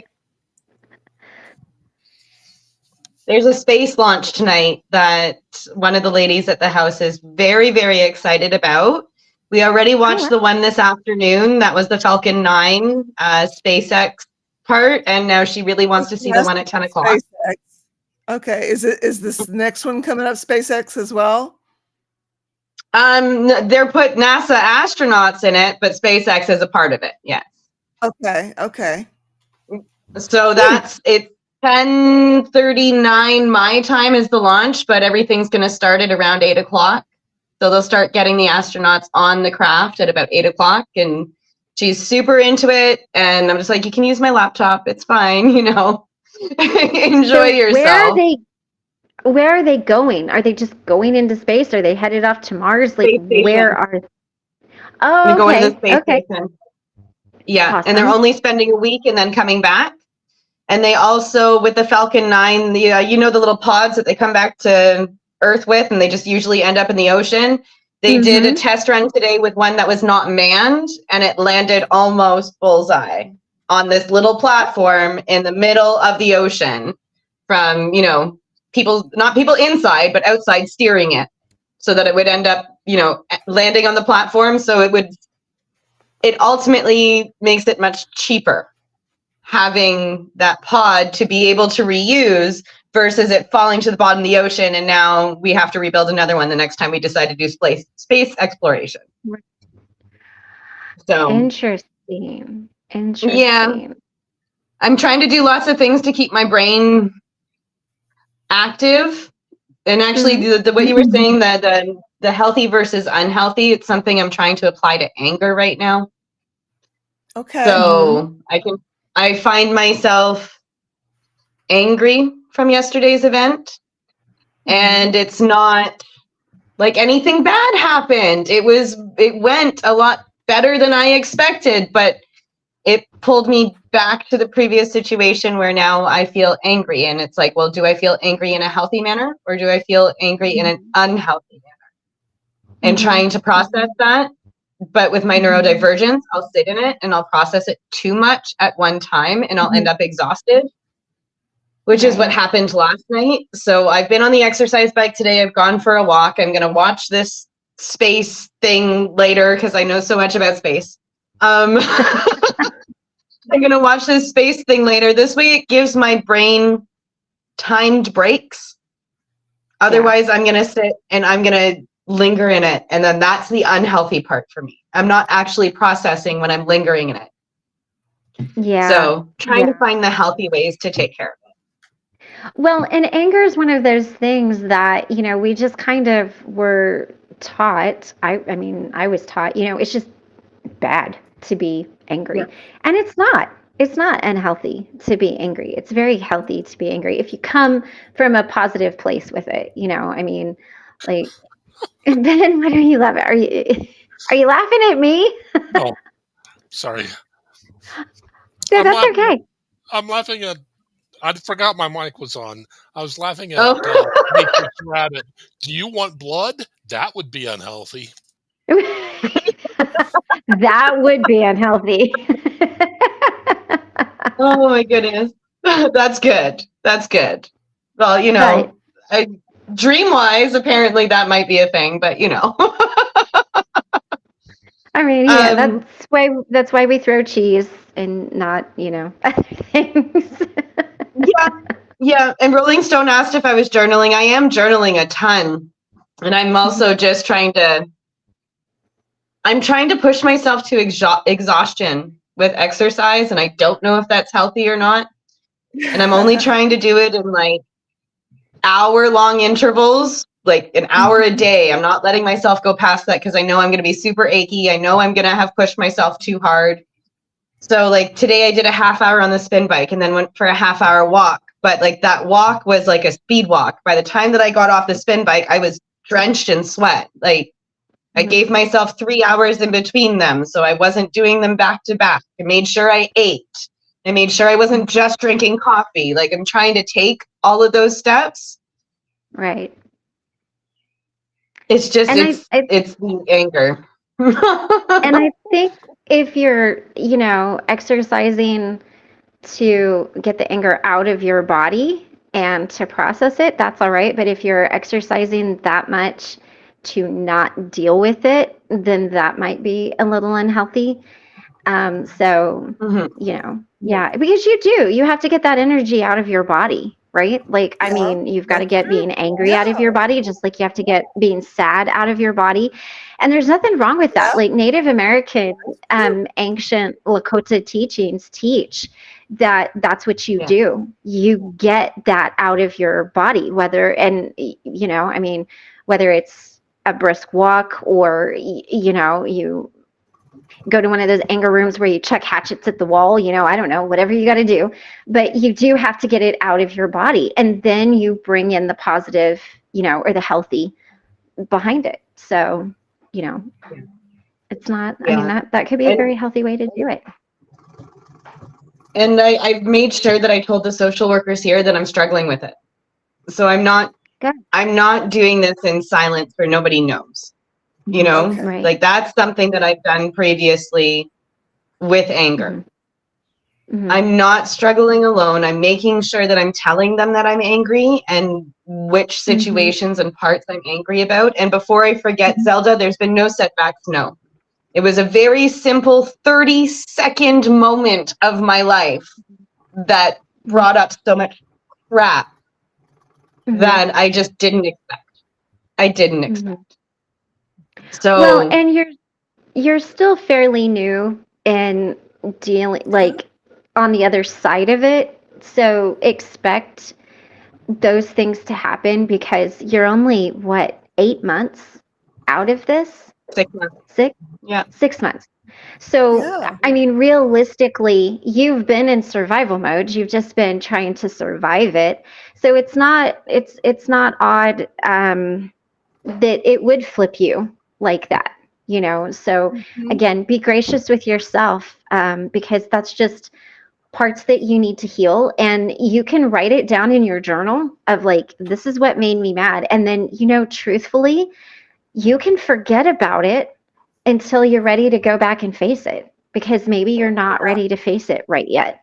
Maybe the emotion is too unhealthy for you to heal it right now. So you write it down, you get upset about it, you get it out of your body, and then you revisit it. Like nothing, healing does not mean that the moment it comes up that you have to face it and like stop everything you're doing and look at the brick wall and like take your sledgehammer and knock it down.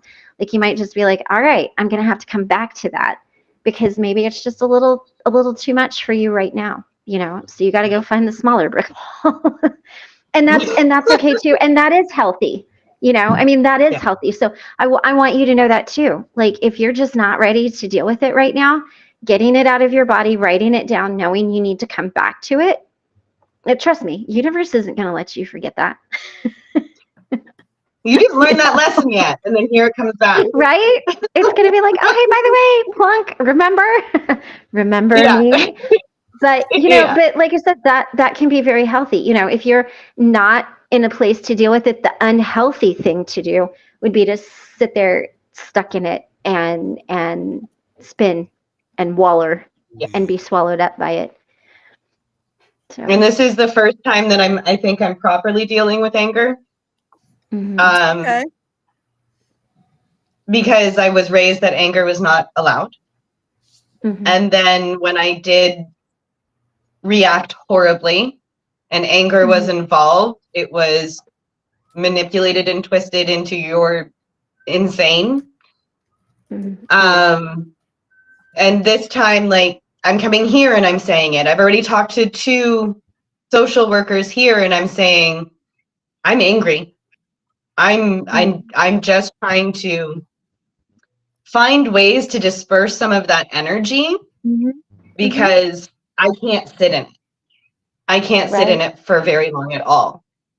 And I don't know if that is I'm still trying to work out this part. Now, please, it happened yesterday, so we're like not even 24 hours from the event yet. But I'm still trying to figure out, am I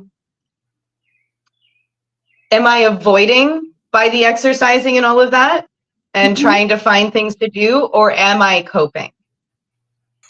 So I made sure that I'm opening up as many avenues as possible to say, I'm angry and I need to go about this properly.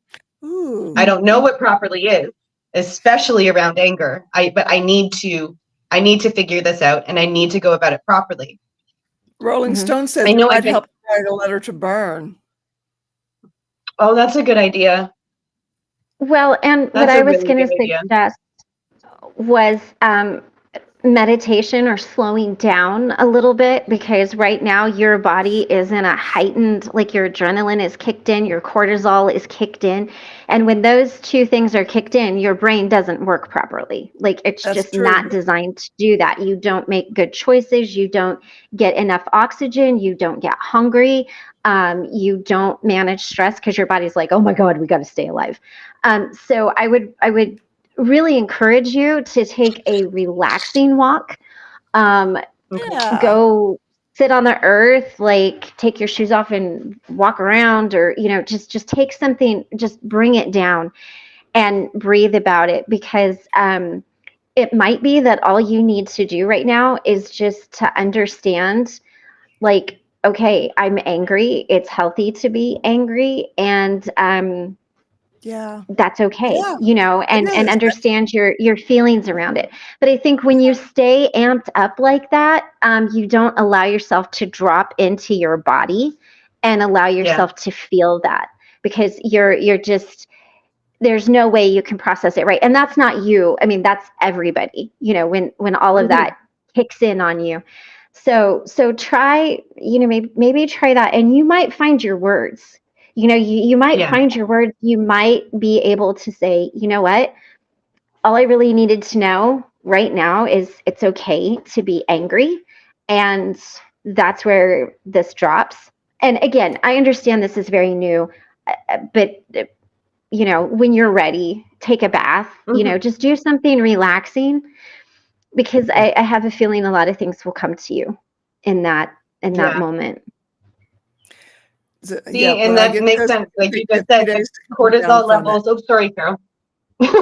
Zelda was just saying, but it when I get pissed, it can take me a few days to come down from it. That's natural human stuff right there. Mm-hmm. Mm-hmm. Yeah. And then I was just gonna say what Christy said exactly was, my cortisol levels are up again.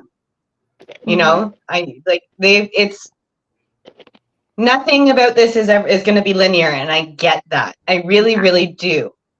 I just don't, and I'm human, I guess, I just don't like when it comes in massive spouts of it. And it's just like, what do I do with this now? And it makes sense. If my cortisol levels are really, really high, I'm trying to get that energy out, but is that really what I need right now? The slowing down might be what I need. So maybe I'll pack a picnic, and there's a park close to me that I absolutely adore, and the fountains are on. I went today and the fountains are on. So I might go and have lunch there tomorrow and just kind of relax a little bit. And somebody told me this once too, and it's just like, it may not even apply to this situation, but it's okay to not know what to do right now. It's okay to not know how to process it. Like, that's okay too. Like, you don't have to have the answer to every problem. I mean, Rome wasn't built in a day. This might not be solved in a day, and maybe the best way to do it is, like you said, pack a picnic. Go sit by the water, sit on the grass, and just, but, I think the biggest thing I've learned is that when your body is in that mode, you just are not, because you're in your emotional mind, you're not in your wise mind. And that's when we get wrapped around the axle with it. And so even just breathing and bringing it down, and that's not saying you don't have to, like, it's not okay to be mad or whatever. But the more that you spin like that, it's, that's kind of an unhealthy response. I didn't mean to do this. Spinning is the unhealthy section. I need to try and, like you said, I need to kind of drop into my body to fully process in a healthy manner. Right. Where you can still be mad for 4 days. Right. And you can still be mad over it for 4 days. Just try to get yourself into that wise mind, because then that's where the healing comes. That's where the healing comes. That's where the understanding comes. That's where the reframing comes. That's where the not having regrets comes. As long as you're in that emotional mind, you're just going to spin out.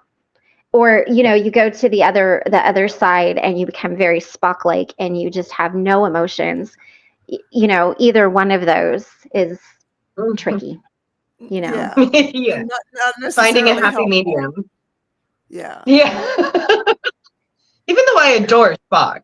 Right. I mean, we all love Spock, but but again, when you just kind of shut off your emotions, when you just shut off your emotions, that doesn't get you anywhere either. I mean, it drops your cortisol level down, but you kind of like, all of your given a flips went out the window. Oh yeah, all the flips were not functioning at all this morning.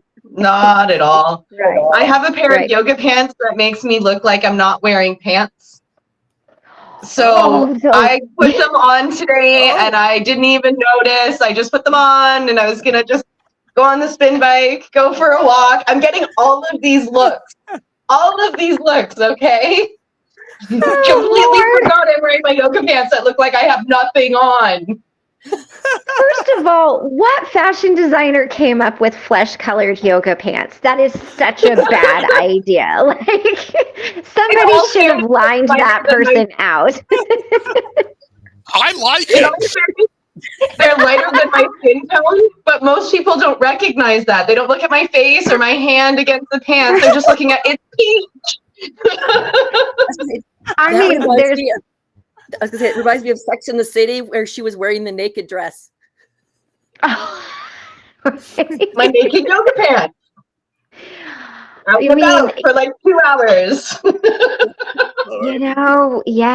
Yeah. I just, there are certain fashion things that you really just go, Why? and, you wouldn't think about it when they're on the shelf because you pick them up and you're like, oh, those are really cute. Oh my goodness, that's adorable. And then you go home and you put them on, you're walking around. Next thing you know, your husband's like, do you got breeches on?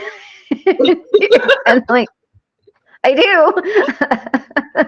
They've even got like a gold, almost like leopard print, but they're like spotted so that it's very hard to tell the leopard print when you're far away. They just look peach.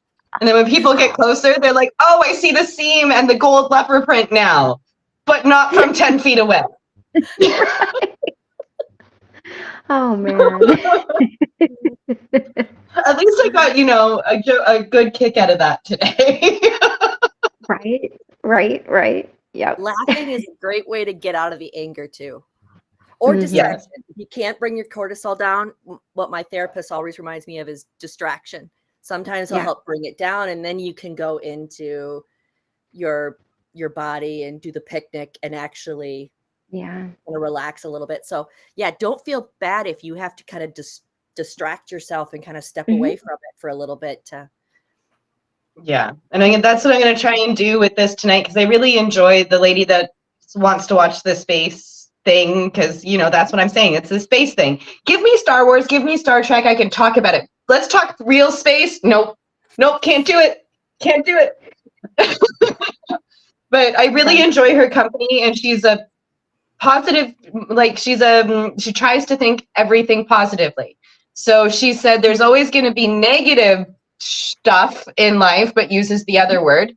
You just need to sit in the positive stuff. Again, uses the other word. So, it's nice to have those reminders. So it's kind of like I have like my own little peer support group right beside me sometimes. That's good. That's good. So I'm just trying to soak that part of it in today. I've not fully allowed myself yet, because I felt like I had it for myself, I felt like I had it. I felt like I had a good grip on everything. And then I understand it's natural, but it's that form of, I need control. And I didn't have it for so long, and now I've gotten control back, and now I've lost it. I feel like I've lost it. I understand that I haven't fully, but it just feels like I've lost it. Yeah. Well, and reframing it around the control is, before you just spun out in your anger and, went to unhealthy solutions, now you get to control how you respond to the anger. So it's not the anger itself that is the problem, it's your response to it. So you get to control that. We don't get to control what makes us angry. We don't get to control any of that. But we can control our responses. And that is a really important thing. Maybe if you're looking at it from a sense of control, I feel like I lost control because I got angry. Well, you can take back that control from, how you manage it. And that's more empowering, I think. So. Yeah. And the fact that I get it back for myself.